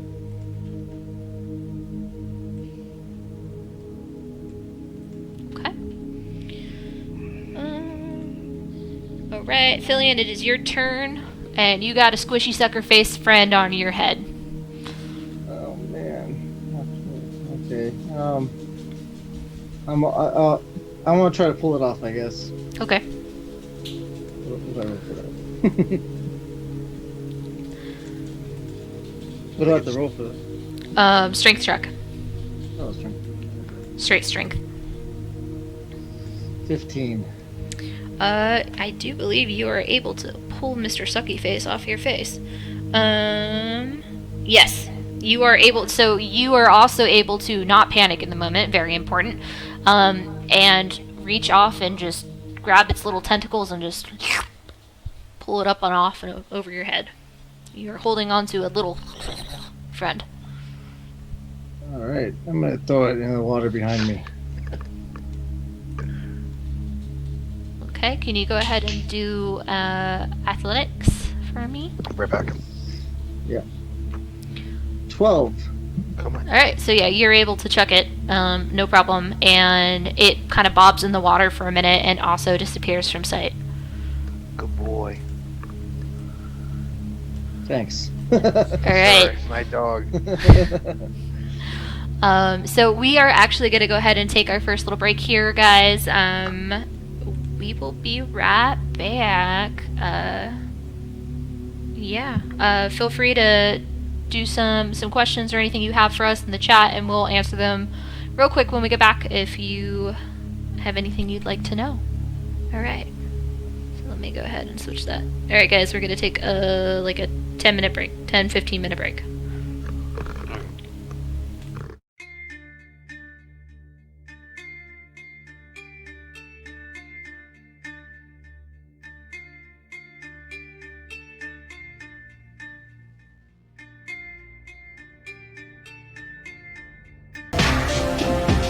Yeah. Okay, thanks for sticking with us during the break. So we do not have a Discord set up yet, but I was working on that this week. Look for that to be added to our information on the About Us page probably by the end of the day tomorrow. And then, so if you're curious about the classes and stuff, we do have the D&D Beyond overlay set up on Twitch. However, I just realized that it is not showing the accurate health of people, so I'm not really sure what's going on with that. Yeah, I will, Powerman, I have your contact, so I will let you know next time I see you on what that is. But yes, let's go ahead and get back into this. Okay, so yes, the current's continuing down as you guys have been traveling down this water pathway. You're not really sure if it's a sewer or what it is. You were successfully able to kill one dark mantle who is floating, bobbing in the water near your boat currently. Most of you, except for Maximus, had one of these guys give your head a friendly little hug. Two of them were successfully pulled off and chucked somewhere into the darkness, nowhere to be seen right now. And a third is just hovering in the air, in behind you guys. It does not appear to be advancing at this time. Are we in combat still in initiative? No, you guys are not. You have drifted far enough away from this dude that you actually are not. He is not making chase either. So you get a sense that maybe they were being a little territorial, Okay. more than they were actually trying to eat you guys. So let me just exit out of this. How much do those healing potions heal for? Which ones? The drafts. Oh, yeah, because I sent that information to Ryan because he bought them. Here, I will send it to you.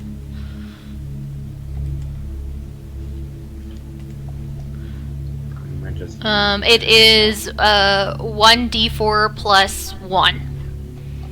Yeah, I'm just gonna use mine right now. I forgot to add it, so I'm just gonna use it right now and. Not a worry. Oh, good. Okay. Sounds good. 2. Sick. And that was with the plus 1? Yeah. Okay. Yeah. All right. That's fine. A 1. That's okay. That's 2 health. It's 2. How long does that blessing last? Guidance? No. Shield of Faith. Shield of Faith. 10 minutes. So you still have it, because that was only, like, 6 rounds of combat, and that's 6 seconds each, so you still got it for a while. Okay. Right. Yeah, I don't think I'm pretty sure I don't have guidance anymore. That's only a minute. Yep. Yep. Let me go ahead and get that off. Thank you for being on top of that, guys. That really helps me. Let me not delete Evan. Did you use it?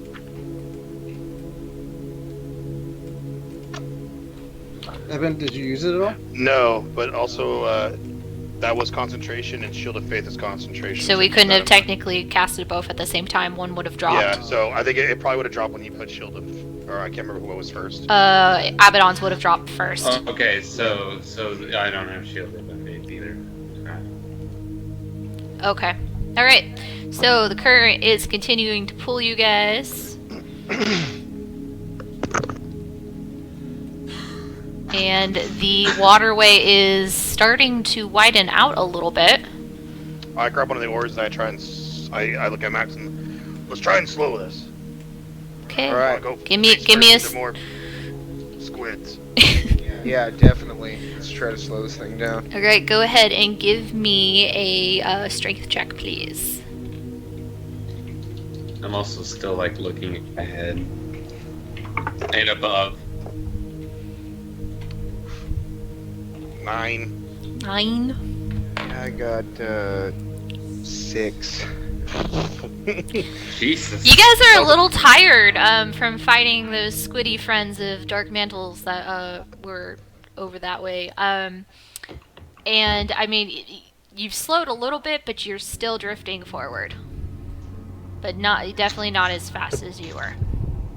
Can I do a perception check on like the in front and above?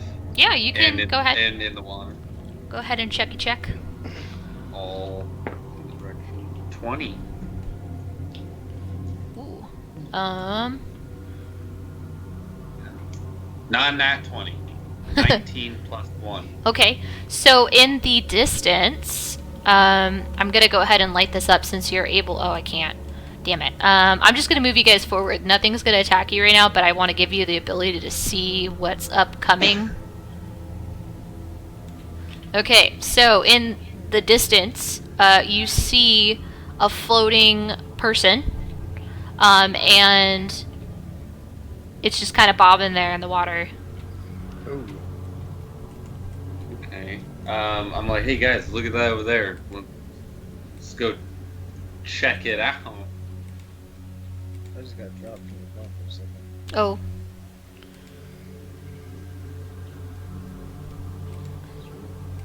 Alright. I can still hear you. Let me see if you're still in the stream. Oh, That's what I'm- you'll come back in 1 second. Okay. Yeah, you'll come back in just a second or so. Because you're still technically in the call. It's just gonna have to find your camera again, I believe.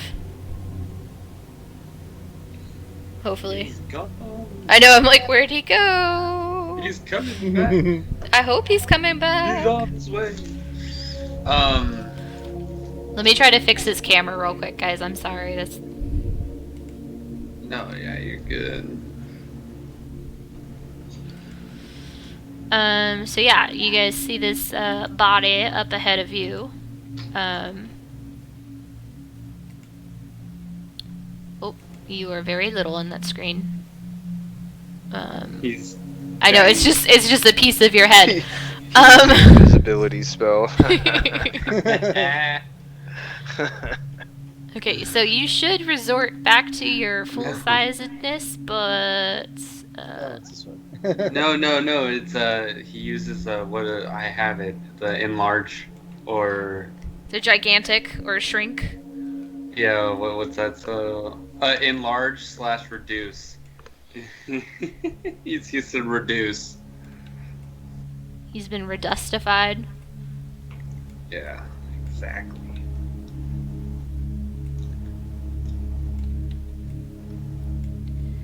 Sorry, you guys are getting to see this live edit. Oh. Okay. Oh. There we go. Trying to keep this. There we go. Okay. Okay, I'm gonna lock you so hopefully you don't move around anymore. There we go. And then I know Abaddon, you're out of the screen a little bit. I'll fix that next time. No, that's cool. Okay. Alrighty, let's get back to this. You guys are investigating the dead body, yes? Yeah. Yeah. Yeah, I try to steer the boat towards the dead body. Okay. Poke you with the stick.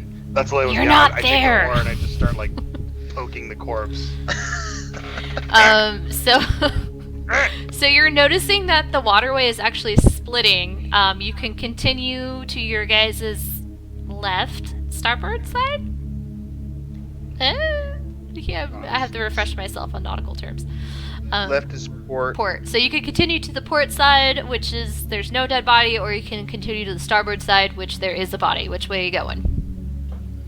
Which way are we going, boys? As I'm trying to like steer the boat. What's that off to the port side on the?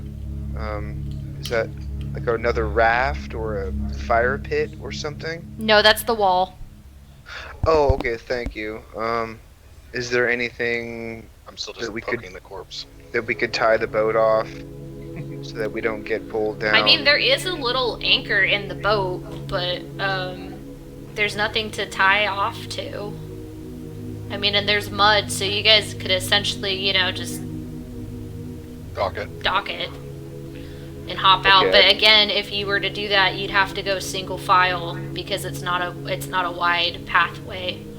No, I'm just saying that so that we can investigate the body without like flowing with the current. You can certainly try to aim for the shore to anchor yourself Guys, are you with me on because that? there's not a lot of rope. It's just Just like poking it. Ah, that's fine. Probably should investigate this body and see what killed it. Yeah, let's do it. okay. So Hey, go I ahead. investigate. Go ahead and do an athletics check for me. Whoever's gonna try to aim for the shore with the anchor. Oh, I'm gonna give it to me. I probably have the best athletics. So, yeah, I'll take the anchor and I'll like huck it towards the shore. Okay. That is a 22. Yeah, you are able to securely place that boat. The force of you throwing the anchor in it, hooking into the mud there, is enough to tug your guys' boat pretty close to the shore there. Yeah, I grab and I pull ourselves towards the dock or to the land. Okay. So yeah, you guys are there. You're still in the boat technically, but Okay. I'm just gonna kind of put you broadside to the body so you can figure out who's gonna poke. And then Abaddon, you said that you rolled an investigation for me. Yes. Okay. And what was that number? 9. 9. Okay, so it is a dead body, but in order to try to figure out what killed it, that's more of a medicine check. So go ahead and roll a medicine check for me. Oh my gosh, I don't even know what that is. It's just, you should It's be a skill. hiding under your skills. That is not good. That's not a good skill. 10. Okay, so you can see that there are some large chunks torn out of this body. So you look at it and you're kind of like, yep, I think something ate part of it. Thank you, Captain Obvious.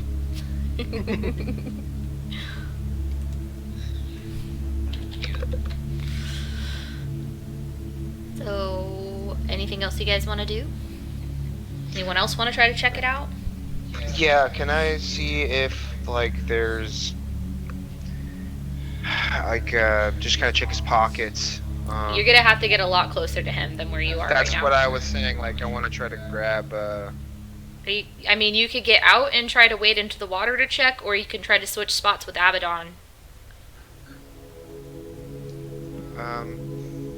Well, I'd like to... I know I'm going to get wet, but I'd like to try to pull that body over to the shore. Okay. Give me 1 second. I want to check to see if I have any rope. It's like a towel. You always have to have rope. That's like the number I know, one most right? important like adventurer's I got item. Yeah, I do too. I was going to say, we could just try to lasso him. And, Oh, I'm sorry. Yes, I look 'em forgot with to the do anchor, something too. I needed to change the lighting for you guys because there is no natural light. I had it Okay. set on daytime still. Sorry about that. I have an idea. Abaddon, switch places with me. Okay. Okay, Nice. now that there's room in the boat, you guys don't have to make an acrobatics or any weird save for that. Okay, this is within range of me for a melee attack, I'm assuming. Yeah. It's within 5. I'm gonna take my axe and I'm gonna try and bury it into its back so I can kind of like, and then shimmy it over to the shoreline to get it to max. Okay. I unfortunately locked the body in place with the map, so I can't actually move it. But Okay. the body, you go ahead and roll an attack, I guess. Okay. Oh, okay. I thought that was a 6, it's 9. Where am I at? That would be 15. Easy enough to do. You sunk the edge of your axe. It's not that far away. You literally just kind of like leaned out. Abaddon was holding onto your belt, and you just hook, and now just kind of like are scooting it in the direction Yeah. of Abaddon, who then is able to grab it and pull it all the way out.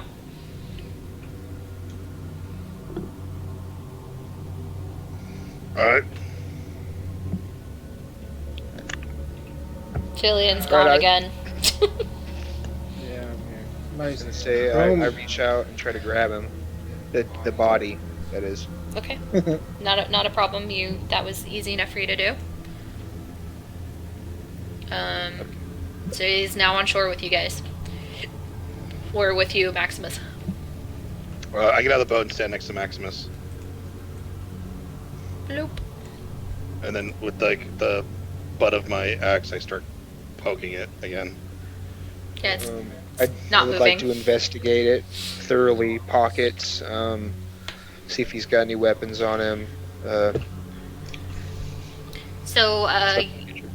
he doesn't have any weapons on him. He's definitely, like, not dressed super fancy. In his front breast pocket, there is, you find a very familiar gold coin with a golden dragon on it. And as you recall, Cole said that some of his smugglers had gone missing. You also find a small locket around his neck that has a waterlogged picture of like a woman holding a little baby. So, and it has an engravings on the back, and the engravings are C. Or no, sorry, not C. F C D. I'd like that Okay. necklace.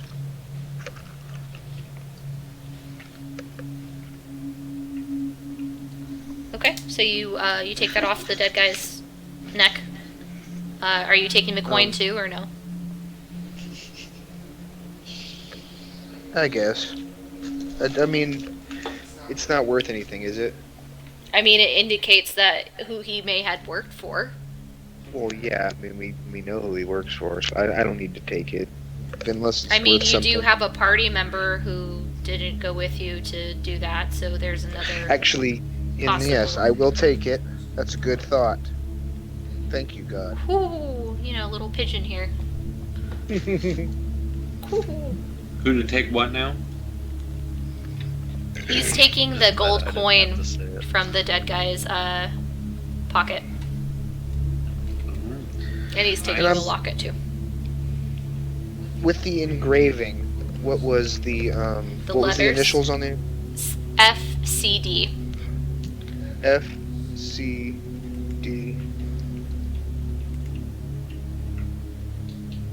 Thank you.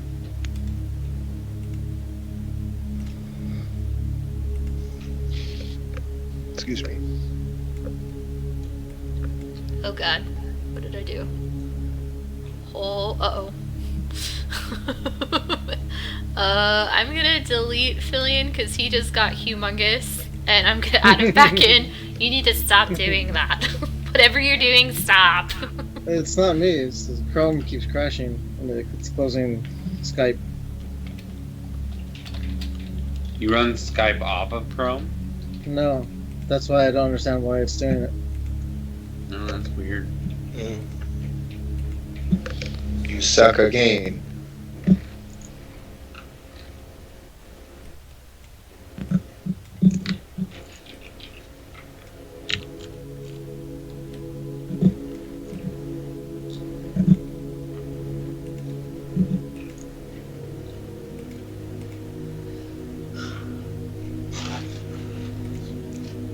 I see.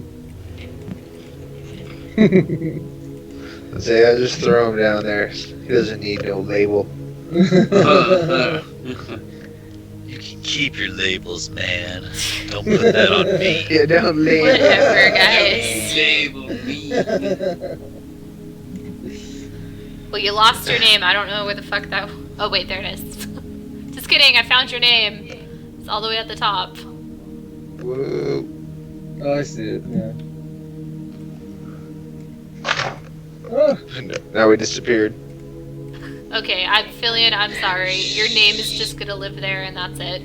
Because I can't keep stopping and adding you back in. Okay. Anyways, so yeah. Your name exists there. All right. So yeah, that's all you found on the guys. Okay. Well, First up, before we jump out of here, where are we gonna go? Left or right? well, we were coming from left, so we should probably keep going down. So head to the right. So I'm assuming you guys are hopping back in. Who wants the front seat? I'll take an oar seat again, so I'll be in the middle again if Max, you want to go front again. Yeah, I'll take the front.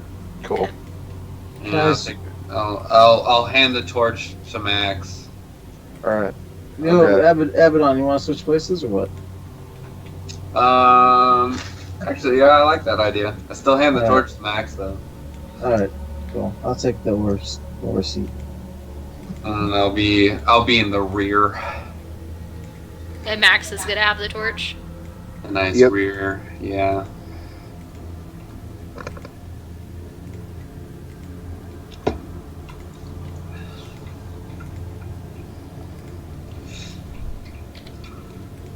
So is there still that guy in the boat that's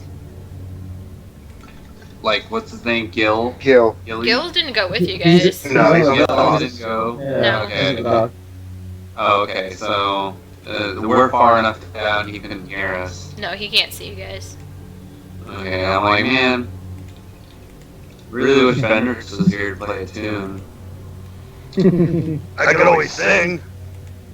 Yeah, but it's like, it's like baby murdering itself. Yeah. And without a little bit of a melody to that, it doesn't really work, you know?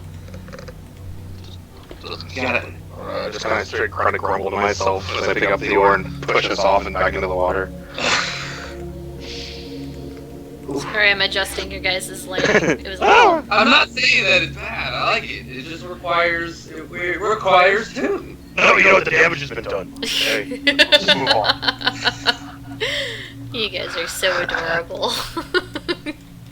Okay, so you're gonna continue on the way you were going? Like that direction that I'm pointing you guys? Assuming if we're trying to find out what's killing things, we should probably head towards the bodies. Did we leave him in the water? I can't move his body. Technically he's on the shore. Yeah, he's technically on the shore. Okay. I should have thought about that. I'm starting this map I made a long time ago, so you get it. That was back when I was logging a lot of stuff. Okay. Anyways, so you guys are continuing on. You guys are like going right over him. Anyways, so you keep going, and there is another body. This one is kind of washed up on the side of the shore. And there is a trail of... Well, no, there's no blood right now. I try and steer the boat so we can get close enough to him. And Max, see if you can't grab onto him and see what's wrong. See what killed him. Alright. So, Max, go ahead and first do me a flavor and go ahead and do a sleight of hand just to try to grab him. So 16. Yeah, not a problem. You're able to bring him alongside the boat. Rock and roll. Can I investigate? If you want to see what killed him, that's going to be a medicine check. Okay. I was gonna say, well, Fillion is behind me, correct? Yeah. Is he right behind me? Yeah. Well, you got two people right behind you. The right behind you on the left is Fillion, and right behind you on the right is Evan. Okay. I'll just roll for it myself, since I have the body in my hands, more or less.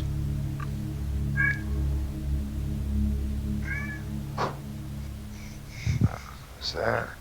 10. Okay. I mean, from what you can see, his left arm has been completely torn from the side of its body. You can kind of see the dead flesh bobbing in the water, and the socket joint is visible.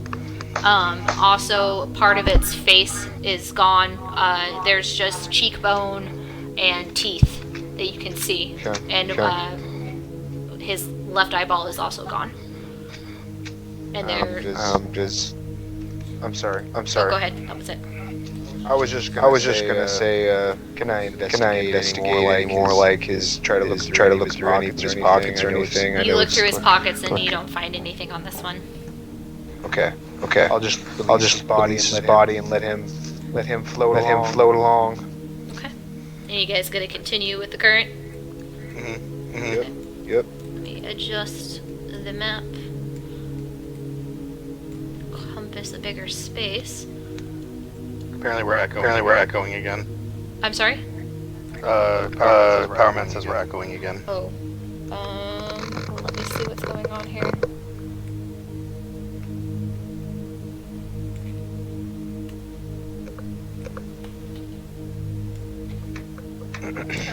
There we go. That might be a little bit better. When Fillion came back in, his the sound came with it from Skype. Is that any better? All my fault. Basically.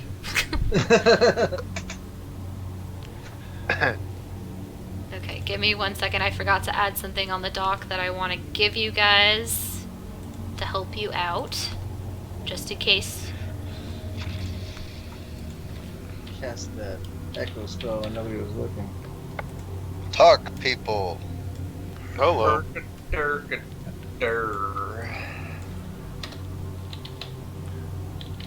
Seems like it's my fault. Yeah, it's better now. It's working.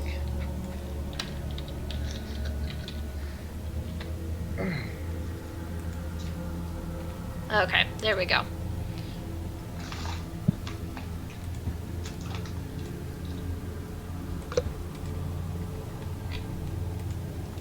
One issue with turning down the light for you guys is I can't see shit when I'm placing it on the map for you. So hopefully it's pointed in the right direction.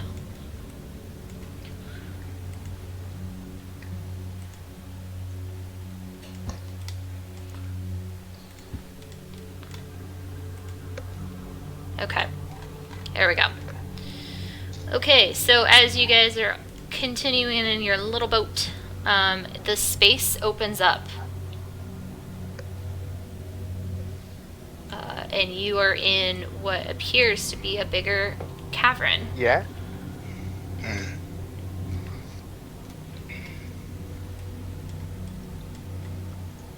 So are you gonna... Well, it was nice knowing you guys.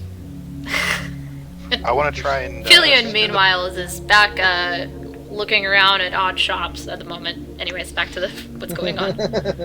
Meanwhile, I'm gonna try and get us to one of the shorelines just to follow the bank. Which one? The one closest to you on the left? Yeah, that works. yeah, let's do the dead body side.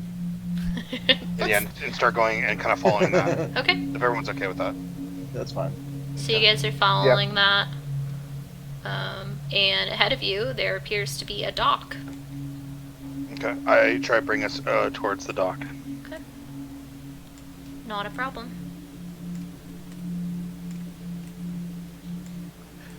And then, yeah. Looks like this might be the place, boys.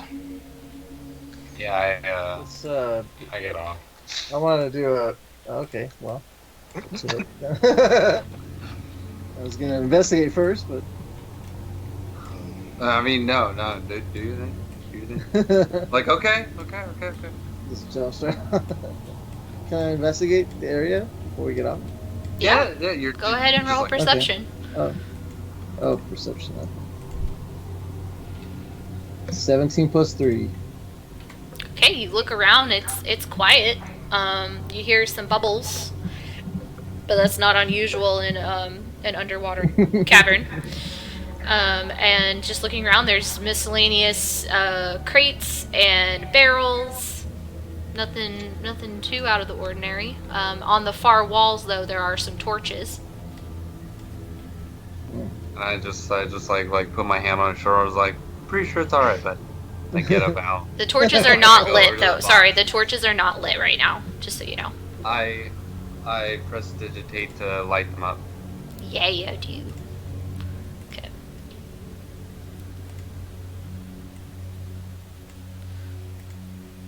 And there's actually one also on the far wall that, because you just did it to all of them, will also turn on.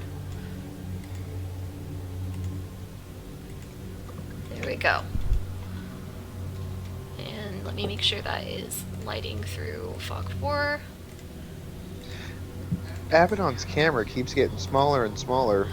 Don't know what to tell you guys. We'll work on that. Oh, it doesn't keep getting smaller. I was actually, at least I was like in the perfect, I was in the box. Yeah, there we go. What is the T thing? Alright. Okay. So you guys, sorry about him shrinking. We'll work on not making him shrink so much. Yeah, only it's you and Fillion that have been just having camera issues. So yeah, you lit up the torches in this area. Are you doing anything else? You guys getting out? Yeah, well, I was getting out. I was just lighting them. In response. Okay. So yeah, they're all lit. And then I'm gonna like search those crates that are right next to me. Okay. So you're getting out to do that though? Yeah. Okay. Right, yeah, I'm getting out. These crates are sealed shut, and they have tags on them indicating, when they were brought here, when they're supposed to return, and on the tag there is a little seal of a golden dragon. Do you want to investigate them further? Kinda, but I look over at Max. I'm like, what do you think?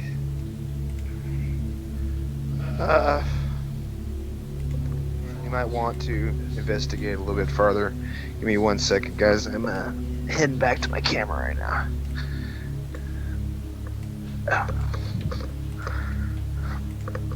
Okay.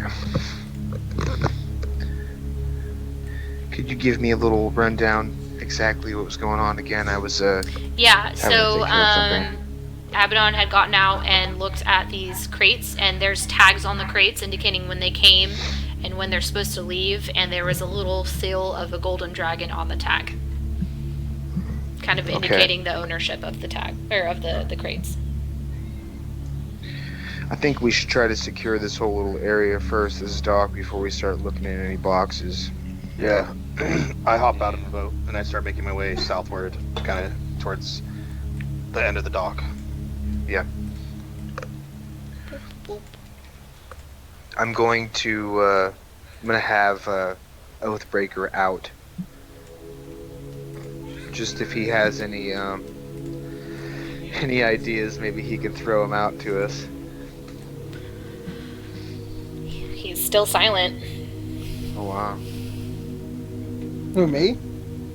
No, No. Oathbreaker. Oh, I thought you. And Yes, I'll get out of the boat too. so you No, guys it's a just quiet day. you just kind of look around, and at the far end of the dock there appears to be a gigantic siege-style crossbow, or that you would use, and there are some more ammunition for that. There's just barrels and crates, and they're all tagged up. In the distance, you hear a growl. I pull out Tiffany, my great axe.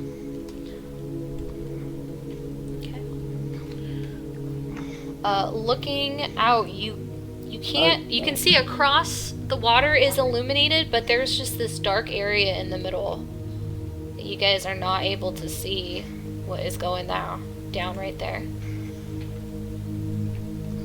I'm going to I want to reload the 2 shots that I had fired earlier on Oathbreaker. Okay. I want to make my way down to that arbalist and load it up. Alrighty. I point over at the little siege arbalist, and I'm It's like, gonna dude, we take gotta 2 get people that. to fire. It takes 1 to load and 1 to aim and fire. Fellas, I- this thing takes 2 people. We're gonna need run another over stronger there. person. I said we're gonna need another strong person. Oh, Alright, I heard you. And I walk over there. well, fine. I don't need you, and I cast firebolt into the lake, like over at that shadow. Like a flare. Okay. Yeah. So as you are shooting it, lo and behold, you did not know, but there was a log floating in the water that you were able to ignite, adding some extra light to the area. Oh wow. Oh, that's cool. Nice shot, Mage. Well, yeah. Shut the I dark. know it. Yeah, totally did that on purpose. Yeah. Duh. So you do notice, anyone that is looking closely at the log, that there are bubbles rising up from underneath it, and they do seem to be traveling. Guys, load it up! Load it up! I run over and I this load a bolt into the ballista. I already loaded it. Just aim it. And I try to aim it. Yeah, I'm not trying to aim it towards the bubbles. Okay. I was about to say, that's my expertise. Yeah. So, you guys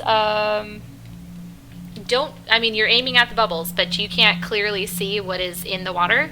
So go ahead and roll an attack disadvantaged. And then Whoever's shooting. But technically, the person that's helping them can assist. I look over at Max, and I'm like, Max, get over to them right now. And I just hold the attack until it pops up. They already said they were shooting. Yeah. Okay. Alright, so if I have am I the one that's going to be making that attack roll since I'm the one that's aiming it, or is the person who loaded it? Technically, whoever is firing it who is the person that is aiming. Which I'm sorry, who is that going to be? I was aiming it. Okay, so I got the positioning correct then. But a fill-in can assist you on it. Okay, so it's just a straight attack, no disadvantage or advantage. Yeah. It's a nat 1. wow. You are not really familiar with this weapon. You can't really find the trigger, and you're just kind of fumbling around, and it's just not going off. Max! Help, please! Alright, I run Can I over assist? Can I stumble around and try looking for it? Or do I mean, you technically already assisted him, so. Oh, okay. Yeah, I step away. And I'm just kind of give him a fouled look like, I'm going to run up north, and I'm going to jump onto the beach. Okay, like right there. No, I'd like to go a little bit more up, a little left, and then kind of like get into the water just a little bit. That good? And then can I see anything in the water? No. I mean, you can. I'm not gonna say straight up no. I mean, it's not clean water, so you can try to look with your keen eyes if you'd like. Yeah, I will. I mean, also the boat is kind of in the way a little bit. 17. You know, you're not really sure what it is, but the size of the bubbles indicate that it's big. Right. Okay. Oh, and just so you know, whoever is shooting the ballista, it does. Oops, hold on. It does 3d6 piercing damage. So whoever ends up shooting it, and it's a +6 to attack. So just keep that in mind, whoever's actually shooting it. Could you move the camera down, Ash? Yes, I can do that. Like, down like that? perfect. Okay. Yes, perfect. So I can't see the creature at all. No, you cannot. It seems to be in a deeper part of the water. The area where you can see through, those are closer to the surface. Okay, and then so how, with me just being on the water like that, how deep am I in the water? I mean, currently you're not that far out there. I would say about ankle. Okay, can I get about knee deep into the water? Roughly to the left. Yeah, about knee deep in the water over there. Okay. And then I want to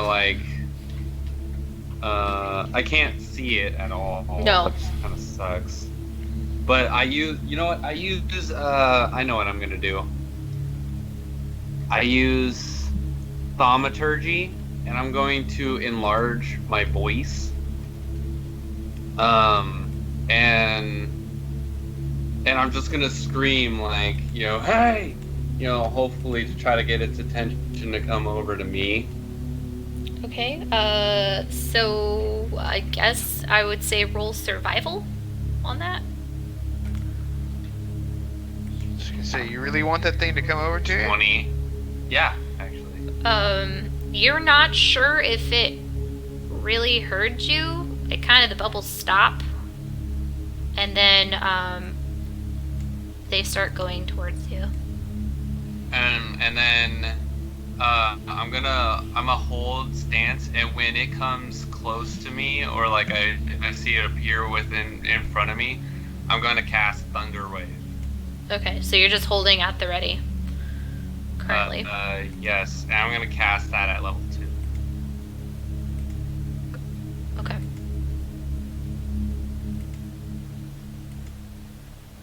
Give me 1 second. I'm trying to adjust Evan's camera because he's a little off camera. That's better. Thank you. Thank you. Okay. Okay. I So, want to. is anyone doing anything with the ballista thing? Well, we kind of can't figure it out, so Okay. I want to run up to the end of the dock. Well, I was watch gonna this try to thing. take a shot on it, Go ahead. right? Because we were gonna load another shot. Or, It's no. still loaded. It just didn't fire. I never sent it. So so I'm guessing now Evan's gonna help load and Max is gonna try to shoot. Yeah. Okay. Now, since I use my charisma as my modifier, can I do that? Yeah, with this or you're is- treating it the same way you would fire your gun. You're gonna roll an attack, so whatever your modifier is there. Man, luckily my modifier is high. 14. Okay. I was gonna aim because Are you're aiming at the bubbles still? Yeah, the log is stuck to whatever's moving around, right? No, the log is still where it is. The bubbles are moving independently of the log. Okay, I'm sorry. And they are kind of in the darkness there. They're in the spot where the light doesn't quite reach. So, yeah, go ahead and roll with advantage or no, just straight roll because the advantage of Evan would give you straight roll. Oh, that one's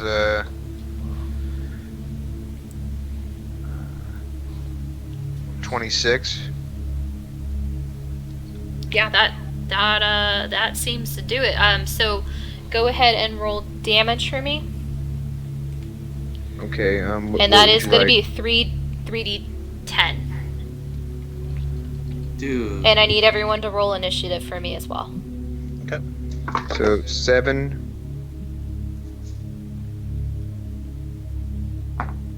6. 17. 11. Ugh, that sucked. I'm sorry, can you, Abaddon, what was your roll? 17. 17. Fenris is not there. Maximus? Well, I'm still rolling for Okay, damage. when you're done. 6, a 6, a 7, and a 2. Can you add those together for me? Yeah, that's, Fillion, what's your 15. what's your roll for initiative? 11. 11.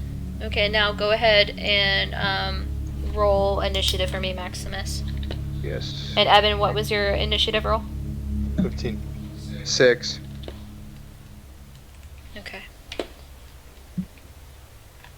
And you got that 15 Yes, I did. damage. So technically that was you guys getting a surprise attack on whatever this is.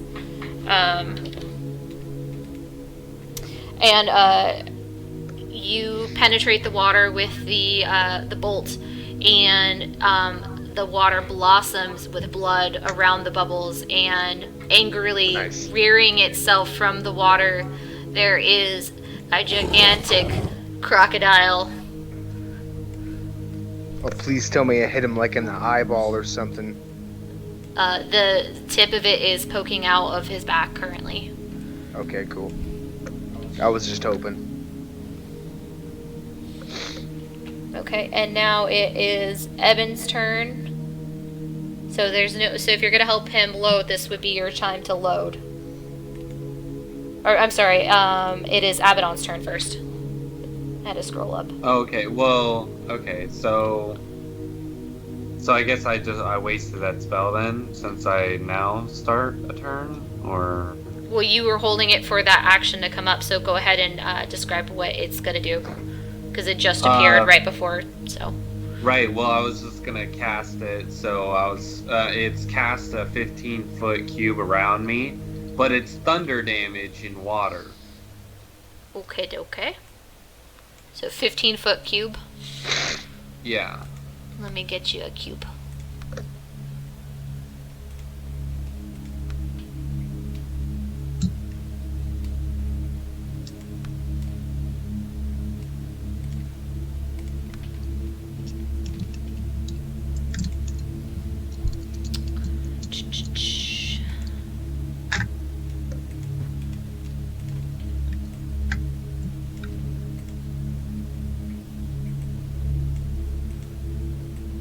Oh, that's sweet. And yeah, Power Man has a good point. Yeah, I was just gonna say that too. Is sound-based damage? Yeah, remember Thunder. that thunder is the sound after lightning. Yeah, it's Right, sonic right, damage, okay. basically. Sonic damage, okay. Oh, damn. I'm still gonna leave the light effect up because it's cool. So. No, that's Yeah, super that's cool. Well, is there Up any, for so it. I couldn't cast that, could it? Or would I be able to cancel that? There's no undoing a spell you cast. The words have already Right. left your lips. Right, okay. Fair Might have enough. created a pressure wave inside the water that might have damaged the alligator's ears. So it's, I mean, it would incur damage if it came within that area, correct? Okay. Yes. I would agree Yeah. with that. Okay. Alright. Now it is Evan's turn. Oh yeah, I'm gonna load the crossbow with another bolt or the ballista. Sounds good. Wait, so I couldn't do anything? It's a 15-foot area, right? No, I understand that, but that was on the reaction. Yeah, so now Oh. it's your turn. Of when you. So then Sorry, now because it's I was your turn. confused because you said I'm just gonna cast it, and I was like, wait, but you're Well, holding no, it. because that was what I was saying. It was Yeah, like, no, what this if you cast now? triggered when the alligator came up out of the water, so it is your turn. So go ahead. I was just confused when you said I'm just gonna cast it, so go ahead. Oh, okay. All right. Well, that didn't really work out for me at all. I'm gonna go back up on the shore, and Does this go with you? I'm assuming. No, it's just a spell. Like it's just. So the a damage 15-foot area spell. stays there. Um. Oh no, it would have. It's okay. It's already gone. Never mind. I get it. So you casted Yeah. it. Nothing was within reach. So Right. okay. So you're going back up on shore. Yeah, and then I'm gonna cast Firebolt. Okay. Go ahead and roll Yeah. for damage.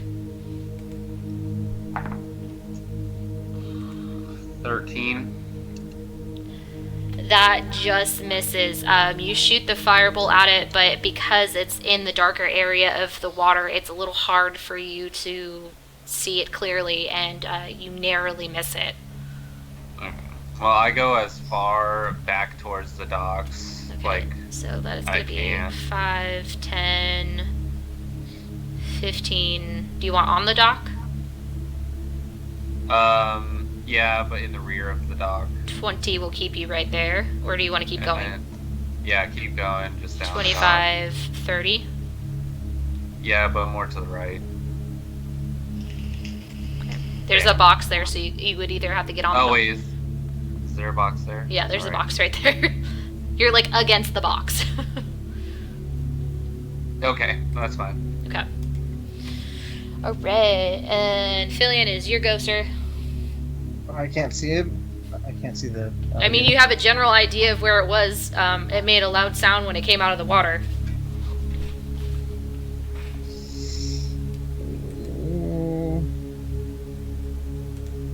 Okay, I guess I'll just cast Sacred Flame There you go. onto the alligator. Okay, go ahead and roll for damage.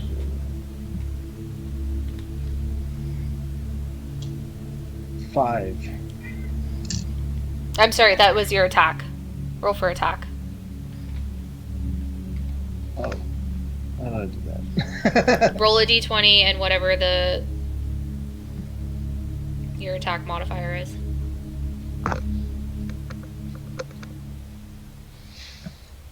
Oh, I 5, 6.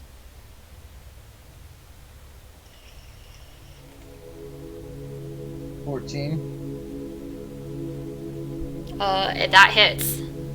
Okay. So you hold out your hand, and what are your words to cast this spell?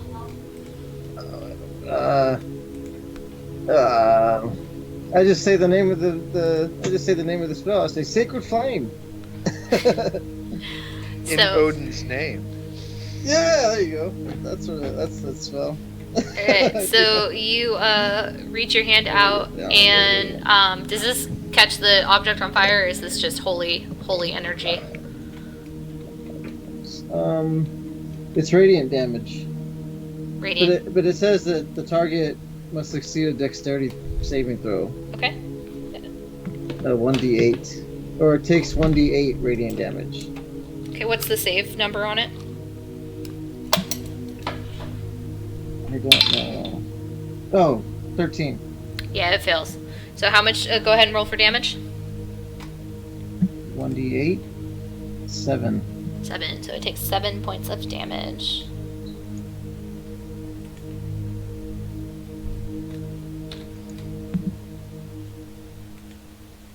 Okay. Makes sense.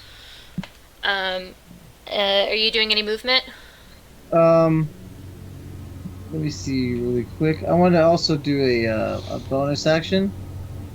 I want to cast Healing Word on myself because I'm still damaged.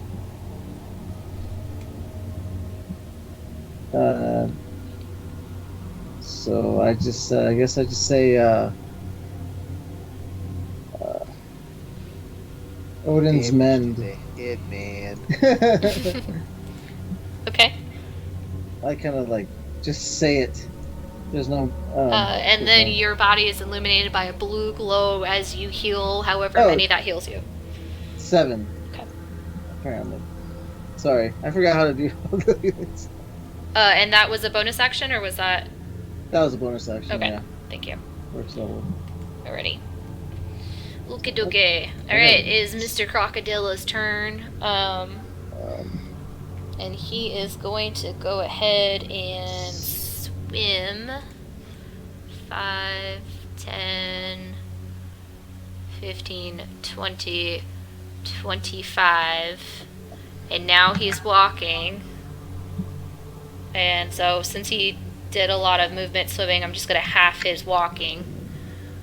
5, 10. Yeah, he's going to be right there at the edge of the dock. He's pissed. And his anger, he's going to swat at this torchlight, extinguishing it. Oh, hell no. So yeah, he has a very, very long tail, so have fun with that. I can still see him though, right? Yeah, Just barely. he's there at the end of the dock. You can see him. He's just very, very angry. Okay. Whose turn is it? It is going to be Maximus's turn. Okay. I am going to. So aiming is going to be your movement, and firing is going to be your action. If you're still going to use First thing I'm going to this. do is I'm going to use a bonus action. I'm going to cast Hexblade's Curse on him. Okay. And that'll give me, for 1 minute or until the target dies, I get a +2 damage to to damage rolls. And if I get a 19 or 20, I get a crit. So, and then I'm going to use my movement to aim at him, and then fire away. Here, let me get you a roll. So, mind you, there are 2 of your party in that direction. So you're going to have to do very well not to hit them. Okay, I got a 21. Yeah, that is good enough. Through this tiny gap between Filion and Abaddon, who see the bolt coming and kind of, oh shit, like press up against the edge. Filion teetering on his tippy toes, almost falling into the water. Go ahead and roll damage. And that was 3d10? Yes. And I get a +2 to damage rolls. That's what, that's the Hexblade. The Hexblade curse.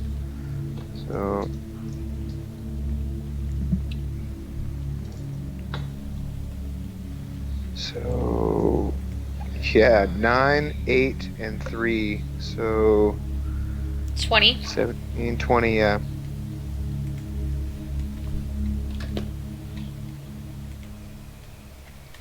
Ready.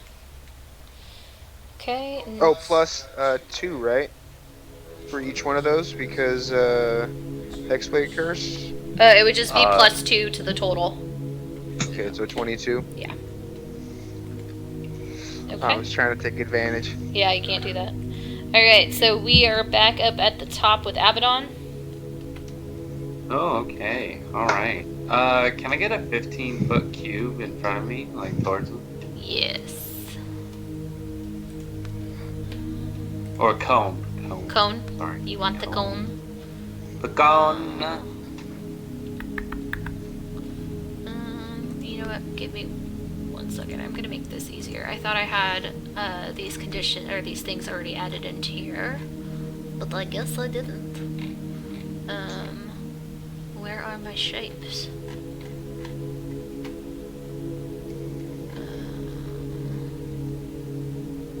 It's not in condition. I think they got put in.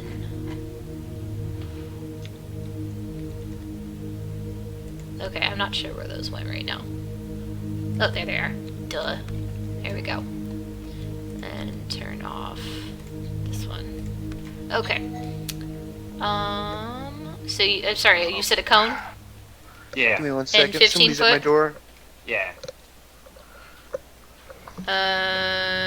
There we go. And which direction would, I'm assuming facing the, Facing the crocodile. Hey, how you doing? We accidentally threw a ball over the fence. Oh yeah. Bowie, get in the house.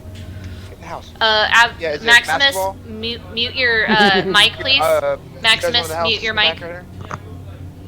Okay. So there's your cone. Okay, perfect. So he's within range. Yes. I'm gonna cast Burning Hands at level 1. Alright. So I'm gonna just like, I see him come towards me. I'm gonna like clap my hands together. Yeah, and then fucking cast Burning Hands, and it's where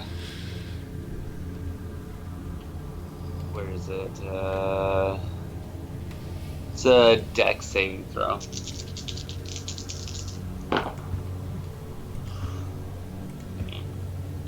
But I only rolled 8 for damage.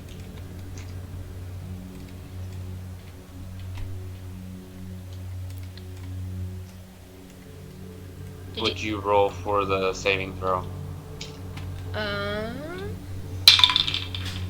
16. It takes 4 damage. Okay. Oops. Give me 1 second, guys. And then I'm gonna move back towards Evan and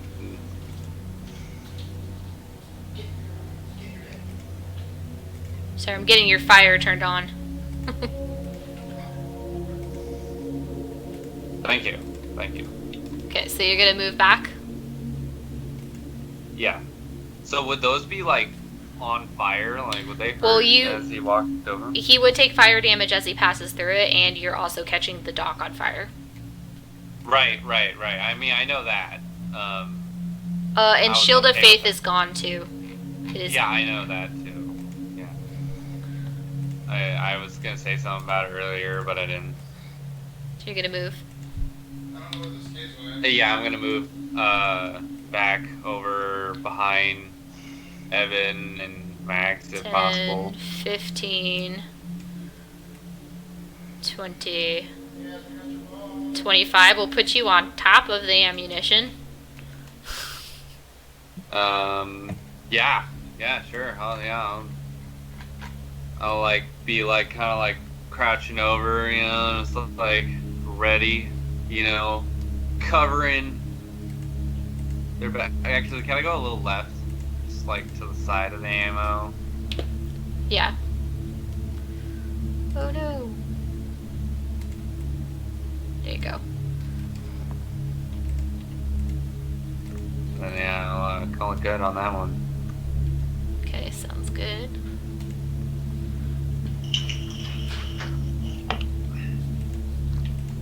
Okay. Alright, that's gonna take us to Evan. Okay. I would like to rage. Okie dokie. So I am now raging. I have one left.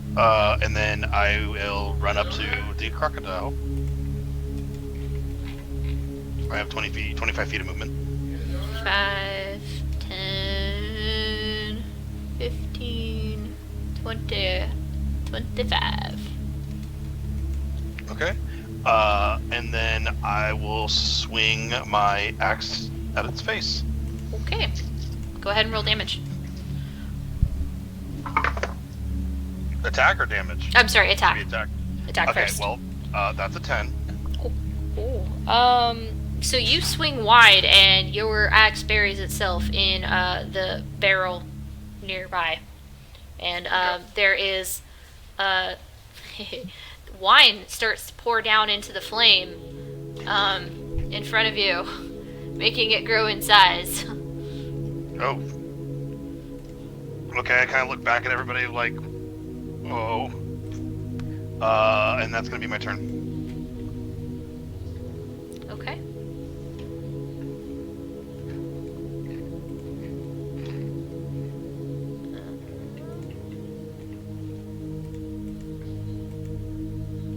Changing up the music. I'm sorry, this is too peaceful for what's going on. Right? Getting attacked by a giant crocodile. There we go. I still don't hear any music. I know, it's for the audience. We'll work on trying to pipe music into you guys for next one. Okay. So, I'm sorry, Evan. Did you want to do? That was it, right, for your movement and everything? Yeah, that's all Okay. That's all I can really do. Filian, you are up. Alright, I'm gonna pull my, wait. Yes, I'm gonna pull my prayer book out again. And rip off another verse. And it says, Odin's great blue shield. Can't shield the faith on myself. Okay. You could cast it on yourself, you said? Yeah. Okay. Let me go ahead and pull that condition up for you. And I disappear from the world. Oh, I hid you. I'm sorry. You're disappearing just like you are from Skype. Oh, ooh, sick burn.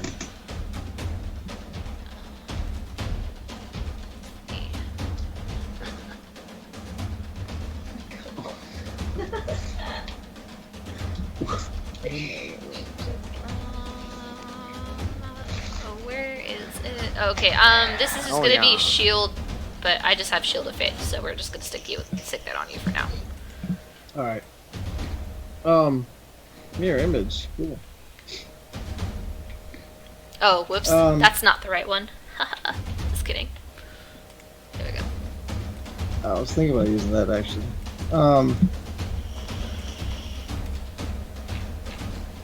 Afterwards, I want to move within striking distance of him. Okay. And you need to be at least 5 feet. Yeah.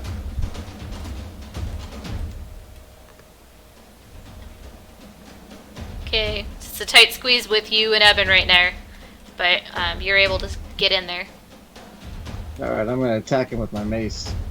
Alright, go ahead and roll for attack.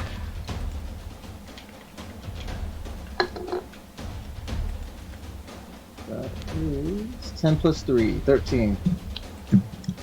That just misses. You go to hit the crocodile, and you instead of shatter a crate nearby. Okay, and that's it. And now it is the gigantic crocodile's turn. So it gets multi-attack. So it's going to try to bite Eben, because tried to hit him first. He's a little tasty morsel that is now coated in wine and, kind of flamboyed there for him. So he's gonna go ahead and roll. What are you? Okay, plus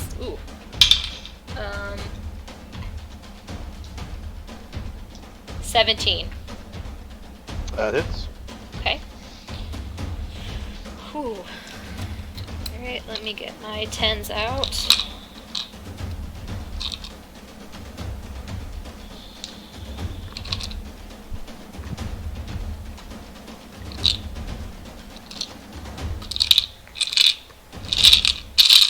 Okay, we're just gonna roll that one 3 times. So 8, 13, 22 points of damage. Okay, so it's Holy. 11, half to 11. Yes. Okay, I am looking pretty bloodied.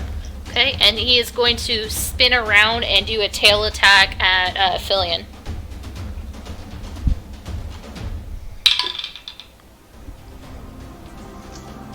Um, 17 plus 8 is going to be 25. Did I do my math right? Wow.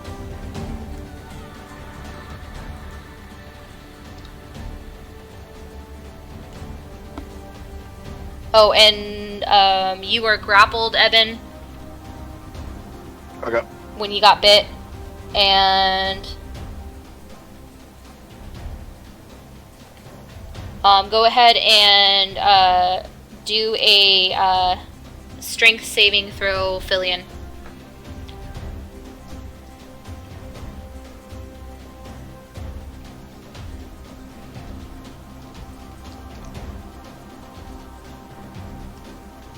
Oh, I got 20 plus 1. The B. Okay, so you are still standing. And you got the 25 points of damage? Well, if I took 25 points of damage, I'm dead. Oh, so you're unconscious. Unconscious. Okay, the shield didn't do anything for you? What was the hit? He got hit with the tail. Crocodile has multi-attack. Yeah. But what was the hit like? What was the number for the hit? 25. Yeah, there's no way she'll Yeah, help me. there's no way shield could help him. Okay. And he So took it's only a 25 +2. points of damage? Yeah. Yeah. That's Okay, so you are unconscious currently. And Max, it's your turn. And the ballista never got reloaded. Rock and roll.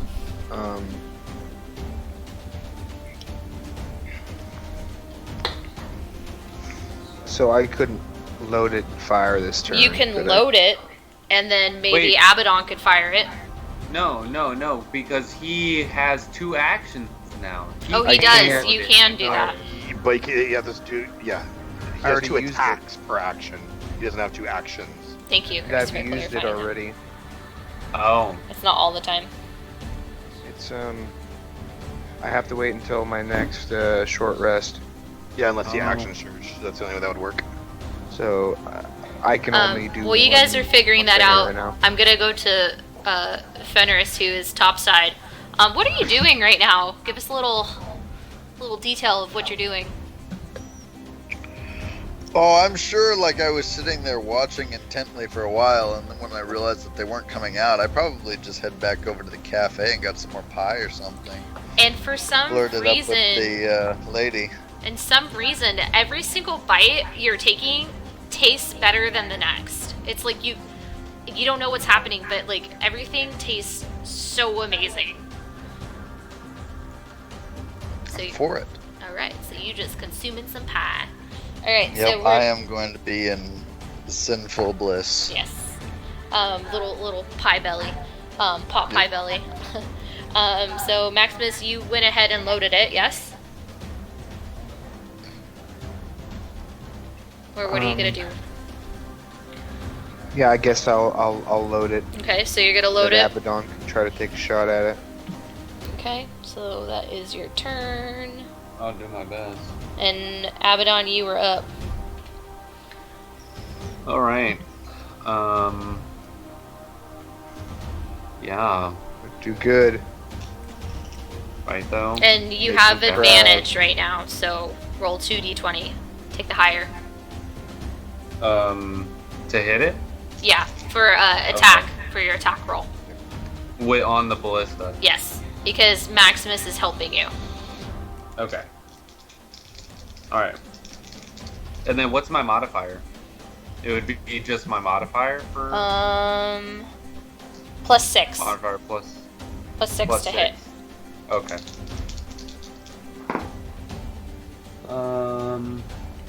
25. Yeah, that definitely hits. So Okay. it is 3d10 worth of damage. Yeah. 11. Nice.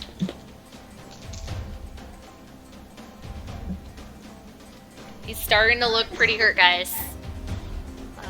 There is, now a ballista and a bolt sticking out of the cheek of the alligator, enraging it.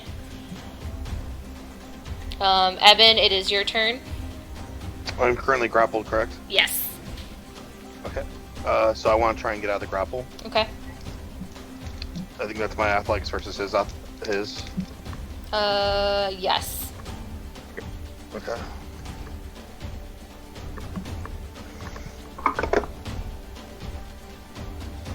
That is a 19.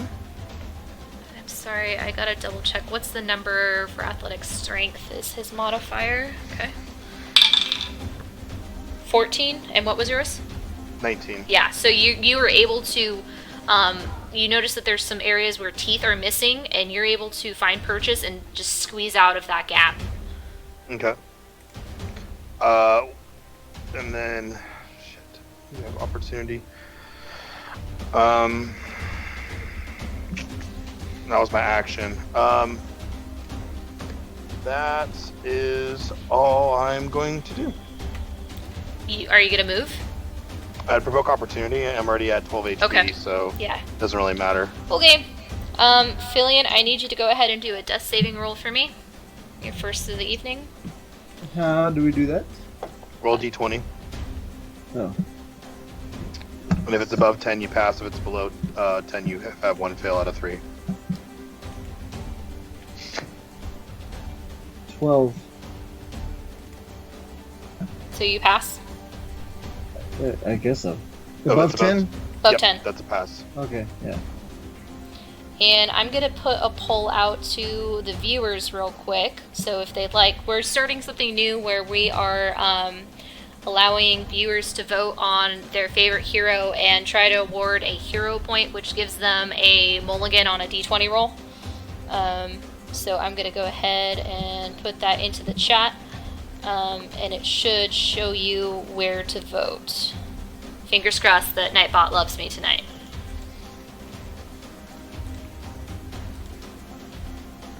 Okay, so there is a link for you in the in chat, and for all the viewers to go and vote for their favorite hero to try to give them a hero point that they can use during the session if they need it. Okay, so yeah, you succeed, and it's if you need one more succeed to be able to like not be dying. So we will move on to the giant crocodile. Did I miss something? Did Alan fire the crossbow at him? Yeah, he hit him. Okay. He did alright. 11 points of damage. Alright. Alright, so this crocodile, seeing that there's a wall of fire in front of him, It's gonna backtrack a little bit, not wanting to get burnt. He's gonna go 5, 10. Okay, that'll provoke opportunity from me. Yep. Okay, let me roll that. That is not gonna hit. That's a 13 or a 10. Yeah, that does. Unfortunately, you are not feeling so great and are unable to hit him. So 5, 10, 15, 20, 25. There we go. Okay, so he's right there. Did everyone in chat get a chance to vote? I'm gonna pull up the results before the next hero's turn. I'm gonna go ahead and pull it up.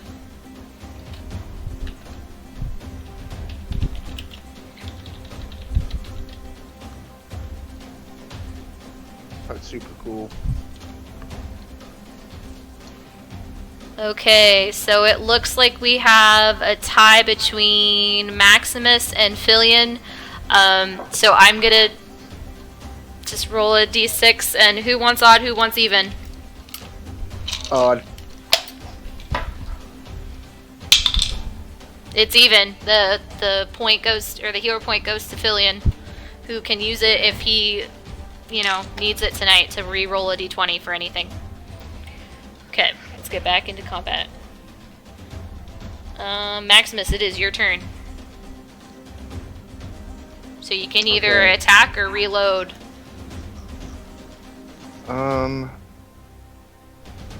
I'd like to attack with Oathbreaker if I can. Okay. So,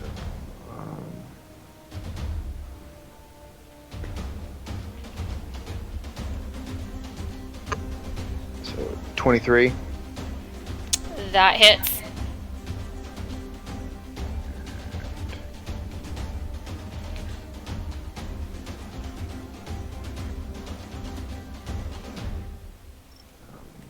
$10 damage. So I pull my pistol out and I fly true, buddy, and I fire at him. So you Crocodile Dundee line up on this crocodile and you fire, and this goes right in through its snout. Oof. And it exits through the bottom, and there's a spray of fresh blood on the bank. Oh yes. Is he like staggered or anything? He's still. I mean, he's still there. He is angry more than anything, so he's not really paying attention to his own damage. Okay, that's not good. All right. Oh, and actually, no, I'm sorry. That was he still has Hexblade Curse on him, so that would be 12 damage. Okay. It is Abaddon's turn. Okay. And I see it coming at me, and yep. I'm just like, oh no, I'm not wanting to deal with this angry thing right now. Pointing my finger at it, and I cast Fireball. Okay. Go ahead and roll your attack. And Filion, the hero point counts as inspiration, so on your sheet, so you don't forget, go ahead and mark down inspiration. Inspiration. I rolled a 10. You shoot that fireball, and it does not get far enough to reach that crocodile. It actually just lands in front of him. I move towards Felion and Evan, but like sticking to the left side of the dog. 10, 15, 20, 25. Do you want to go any further than that? I'll go up to Felion. 30. Okay. And then, yeah, I'll be at end of my turn. Okay. Evan, it is your turn.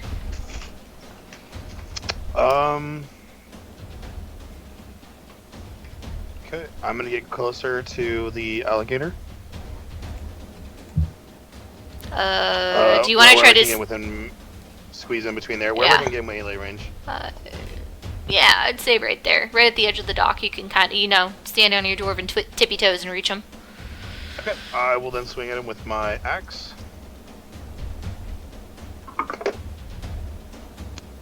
Oh man, that's a 9. You are still not feeling it. You are, your balance is not great at the moment. You got blood in one eye. You miss. Okay, that will be my turn.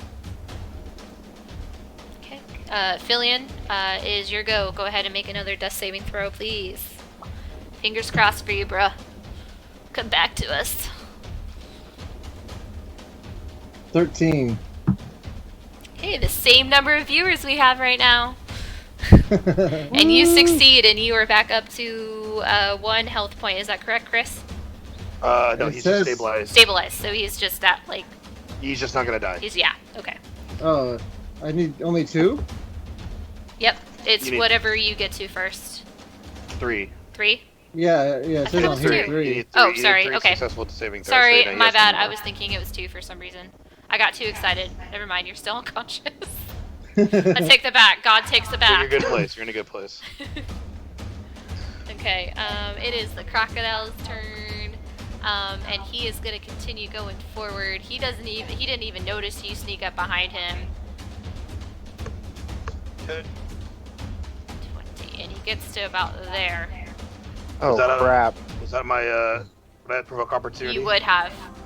Okay. Because his tail would have gone past you, so you still got a chance of chopping that fucker off.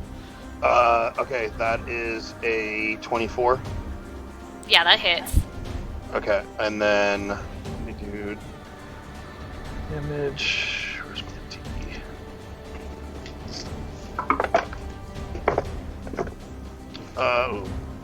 That is 6 points of damage. Nice. You sink your axe through the tip of his tail, and you've cut off a little bit of crocodile tail for yourself. He's not looking good. His wounds are starting to bleed more now that he's been moving around. He's not a happy customer. And he didn't get close enough to attack you, so he is gonna end his turn there. And Max, it is your turn. Well, I'm gonna run up the dock, at least 20 feet, so I'm around where the guys are. Just kind of get some distance between me and him. Wherever Eben is, maybe kind of get closer to near where he is. That's as far as you can move. That was 30 Yep. feet? 5, 10, 15, 20, 25, sorry. We can move a little bit more. Right there. Alright, can I fire around that crate at the crocodile? Yeah, curve your bullet, sir. Curve that bullet. Okay, so I'm gonna whisper some incantations to my buddy. Just trying to get him to fly as true as possible, and I fling that bullet around the corner. And in response to you telling that incantation, you're not sure if that was just your hands being nervous, hot, and sweaty, or you could have sworn that gun was starting to get warm in response. Isn't that one? So you go to fire, and well, it's a 9, no. What do you mean it's a 9? With my modifier. But it's still a nat 1. It's still a nat 1. You go to fire, and you're like, "Let's do this, Oathbreaker!" And you pull the trigger, and click, nothing happens. Your gun is jammed. I'll be right back. Alrighty then. Look down the barrel for any intrusions. Right.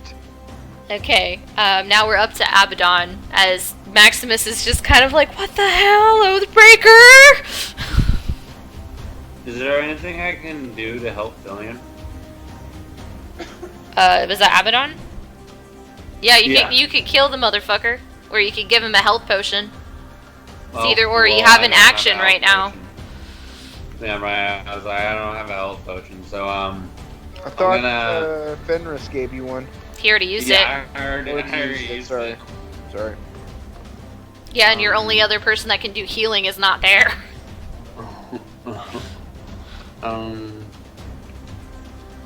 Oh man. What to do?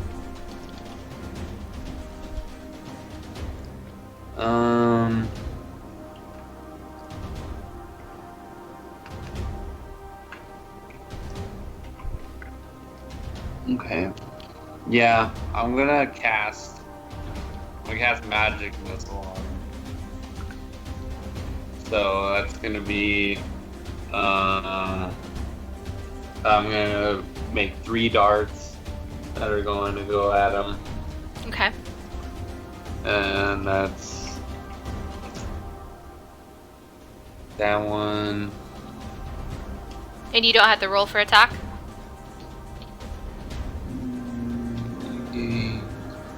Wait.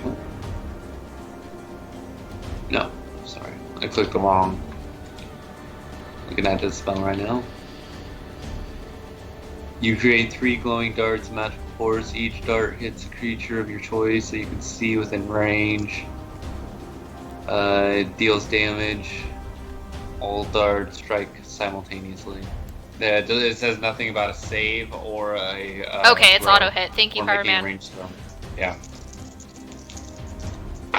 Alrighty. So it's gonna be 11 damage. How would you like to do this? So I'm kind of like there, like with Fillion as he's like laying dying, you know, like pretty much. I'm like, why? And I put my hand out and I create the 3 darts, and I send them over at the crocodile, you know, with a fake tear in my eye, you know, and it strikes, it kills it, and then I just like drop Fillion, I get up, I was like, oh, well, that's fine. So, as you manifest these magical bullets, they go foo, foo, foo, and they all arc over and explode this crocodile's inwards, outwards, and it is painted the wall, and the remaining dog that is still on fire, with its entrails, guts, and bodily content. You guys have defeated the gigantic crocodile. Sick. Oh, and then since that was a spell that I cast, I killed it.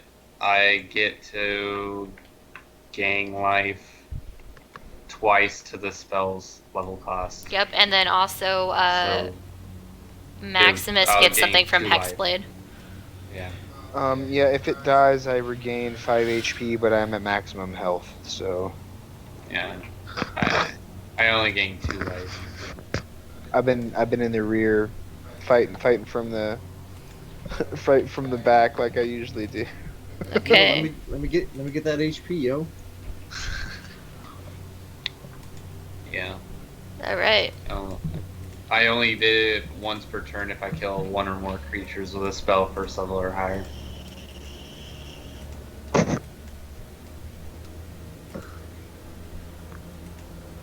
Do I set the roll? Yeah. Yeah. Sure. Well, I mean, does one of us have a potion we can give him that'll save him? Yeah. I don't have a potion. Neither do I. I thought, didn't Abaddon have one? He used it No, already. I used it. I used it on myself. Right when Nobody has Nope. healing. Okay. In character, so nobody has a potion. I'm gonna look. Can I try looking through any of these crates to see if there's any kind of healing or med kit or anything along those lines? Yeah, go ahead and roll investigation. Okay. I look at everybody else and I'm like, you guys gonna help or are you just gonna let our friend die? Yeah, no, I'm the same thing. I'll check So a you- different crate. So you than guys Evan. can you can either do your own individual rolls or you can assist each other. Well, I rolled a 5, and that is a 5. You know what? The crate that you went into has a bunch of vials of weird, different colors. You could try one. I rolled a 16, Ash. Luckily, Maximus found a crate that was labeled healing. And was able to pull out a healing kit. I rolled a 17. And Was that Abaddon, the only one in there, Ash? I'm sorry to interrupt you. the only one that wasn't partially fire damage, yes. And Okay. Abaddon, you also were able to find a small chest that contained one unbroken health potion. The rest had been knocked over by the alligator's tail. Okay, I take the one health potion. And this is just a regular potion, so that does... That is going to do 2d4 plus 2 healing. Okay. I give my potion to Fillion. Do you wrestle open his mouth and pour that potion in and massage his throat so it goes down nice and easy? So 8. And that was what, the plus 2? Yeah. Okay. Alright, Villian, you open your eyes, seeing Abaddon cradle you. Cradling your head. What do you do? I said, bro. Next time, save the fucking health potion. Brad. Hey. I roll my eyes. Yeah, I just like get up and I just like just drop him. So it's like, His head hits the deck of the yeah. Yeah, and I'm like, fucking. That's what I get for trying to be a nice guy. Why are you? Yeah, I never saved you in the past, right? Right. Okay. Just give you some color back to your face there. There we go. This is true. Okay. Alright. So, yeah, what you guys all doing? Dude, I say we get the fuck out of here. Do we need to bring anything back to confirm Can I cut? the kill? Yeah, I was gonna try and cut the head off of, I mean, or the head of some teeth. yeah, I mean, there's parts of the head left, because like I said, it exploded. So, you could... Is there like jawbone? There's part of one, yeah, and some teeth sticking out of it. And a little bit of skin still Okay. attached to it. It's like a nostril, so you could hook the nostril, carry it around with you. Okay. Powerman makes a good point. We should put the fire out on the dock. How are we going to put it out? Do we have any buckets? Just Yep. jump in the water and splash it on there. And we can also just try and pat it out. Yeah, I start trying to put out the. Let me see if I have anything I can use for. Oh yeah. Water bag. I have a water skin. Yeah. Can't you press to digitate it out? It's a little bit bigger than a campfire. But in Yeah, I this, start trying to like stomp it out then if I can with my feet and my big. I mean, somebody did just get a new jacket. I am not using my new jacket on that. I'm gonna jump in the water and try to just like throw water onto it. Okay, go ahead and... I will immediately join him to try to... Alright, I'm not even gonna make you roll for that. You guys put out the fire successfully. I just watch them, honestly. I'm like, I don't know what's the problem. I like watching things burn. Yeah, We've noticed. I don't know if the water is deep enough right there, Powerman, but I I'll mean, try. that's like knee deep. I mean, you're gonna hit your bum. But... Alright, so the fire's out. The gator is dead. The dock is secured once again. I want to take a tooth from the gator. Okay. Two. I want a gator too. Yeah, I mean those are And then- not going to be hard to find. They're pretty massive. So I want a big gator tooth and I want a smaller gator tooth. okay. Is that cool? That I am not even going to make you hunt for that because, like I said, it's pretty easy. You've painted the cave wall That's with fantastic. stuff. So Is there a way for me to like get a piece of like gator skin? There's some attached to the nostril you're carrying around. I need a big pair for gator boots. Yeah, there's not enough left of that. Okay, I wanted some fresh gators. Empty out Gucci suit. Yeah, exactly. So I just want to let you guys know it is 9:41. Do you want to play to get out of the this area, or you want to just call it for the evening? I would like to get out of this area so we can meet back up with our gnome. Yeah, that'd be kind of nice. Yeah, that's fine. And I have the trophy It's to prove that we Gino. killed this thing. And Yeah. we So salvaged- for time's sake, I'm not gonna show on the map you guys getting back there because that's a lot of fiddling around. So you guys are able to get back in the boat and make your way back over to Gil, uneventful. And you guys, you hop out of the boat a little worse from wear, and Gil just kind of cocks his eyebrow at you guys and is like, oh, like, that looks, what the fuck was happening with you guys? You look a little beaten up, like, he's not saying any of this, but this is all in his expression. I hold up like the gator trophy I have. Oh, and like- he kind of nods and, does the, like, continue back up the path, and you guys make your way to the main entrance. Blindfolds are there. You guys blindfolded up and hightail it out of there. Next thing you know, you guys are back in Dunedragon General Goods. We want to find Cole so we can get paid. Yeah. Where's Cole at?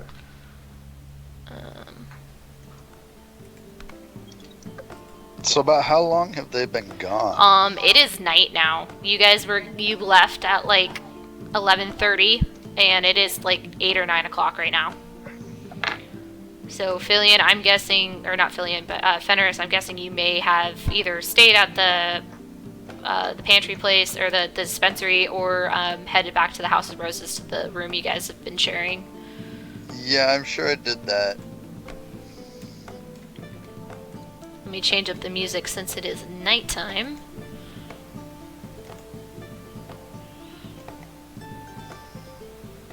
Okay. Alright, so you guys are in this back room.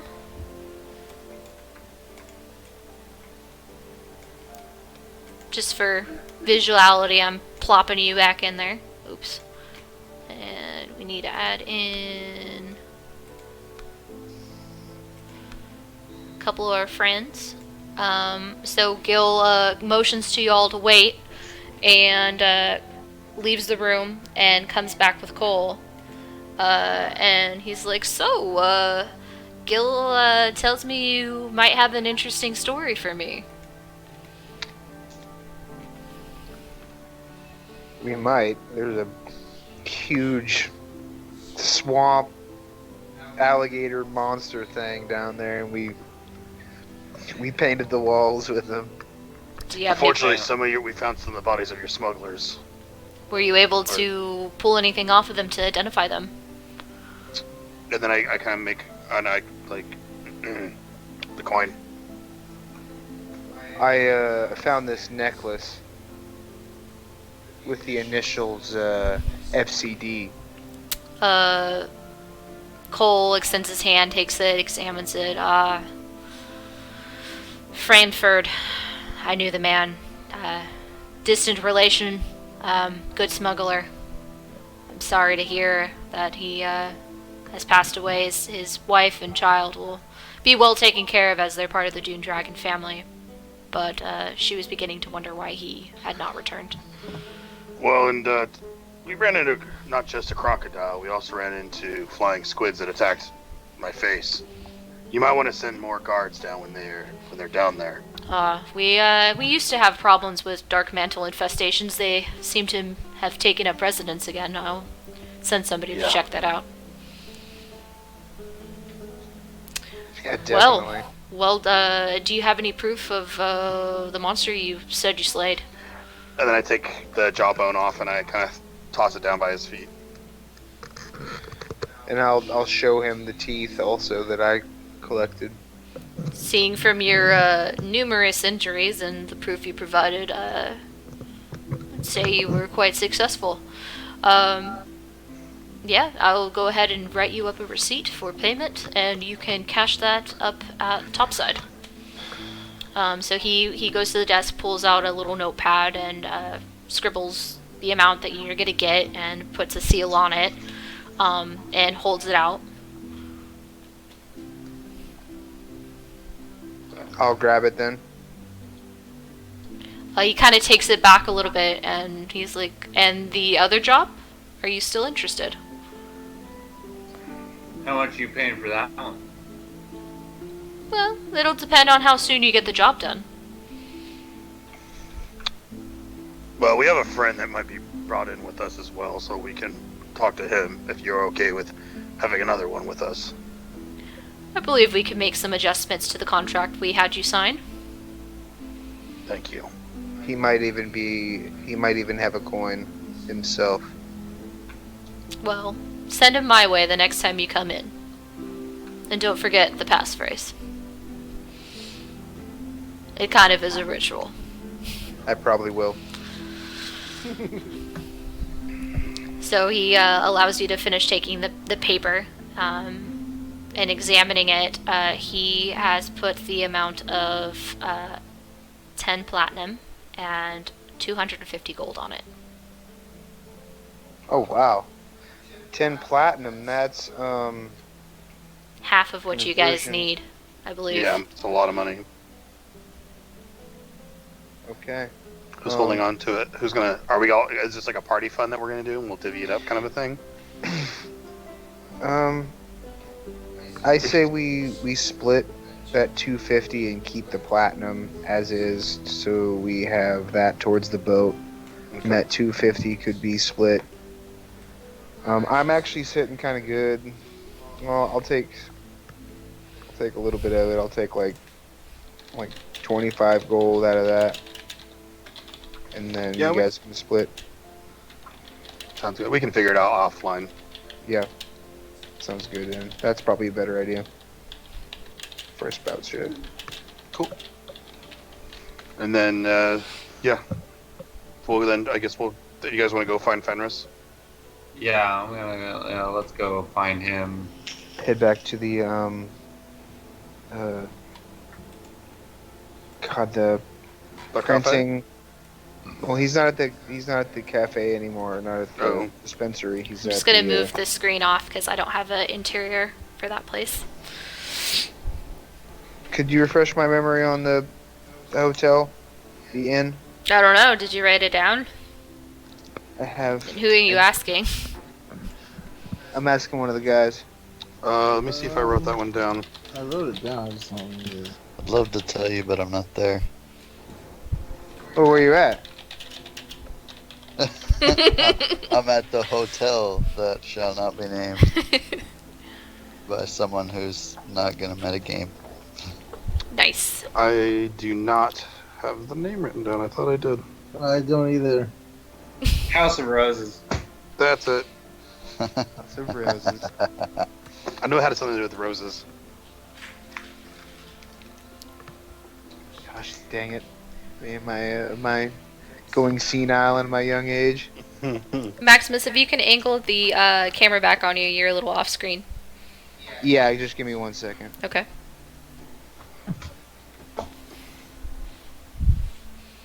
Alright, so you guys all exit out the back door again, and you're back on that same alleyway that you were dumped out on before.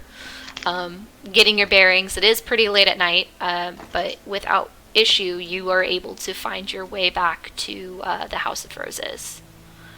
It is the tiefling female that you had seen there the first night is manning the desk tonight. She recognizes you. I wink at her. She winks back. Does everyone head up to the room, or what are you guys doing? Yeah, I head up to the room. I mean, you're probably pretty exhausted from almost getting swamped by a freaking. You're Yeah, I go up there and Fenris, are you up there? he's. I'm assuming he would be in this room. So, Yeah, I think I'd you're like to enter muted. the room. I need to do. Yeah, Okay, I'm there you in go. there with the woman right now. Okay. Just Oh, yeah. one. Knock on the door. No, you guys wouldn't know. You would probably just walk in. I like peer around the corner. I'm like, oh, okay. I was like, oh, here, man, brought you something from our travels, and I throw him the little tiny gator tooth. You look up from being preoccupied to see members of your party pretty scuffed up, bleeding, some with puncture marks, others with gigantic bruises from being slapped by the tail of a crocodile, and pretty dirty, worse than any of you would look coming back from your man hikes. And here is Fenris just laid out on a pillow having some fun times. And I turn to the girl and I say, yeah, and they're paying for it too, so let's do this. As long as we're getting in on the action, fool. After I'm done. I didn't go up with Oh, them. I you're- went down to drink. Okay. You're a gnome, so it wouldn't be that bad to follow. I go to that. sleep. Oh no, I sit up for 3 hours to finish reading my book, and then I go to bed. I'm gonna let that go because we did 3 before, but in the future, this is DM speaking. You can only stay up for 2 hours, so you don't get exhaustion. But I will let it go this time, so you get that spell. I would, Ashley, I would like to create rounds and also clean Oathbreaker. Okay. Since I had the jam. Yeah. So that'll take 30 minutes to do the cleaning and an hour to make your 10 bullets. You can't make any more than that this evening. Okay. So yeah, you said about doing that in the corner while it's accompanied by an acapella of different sounds coming from Fenris's pillow trove corner of the room.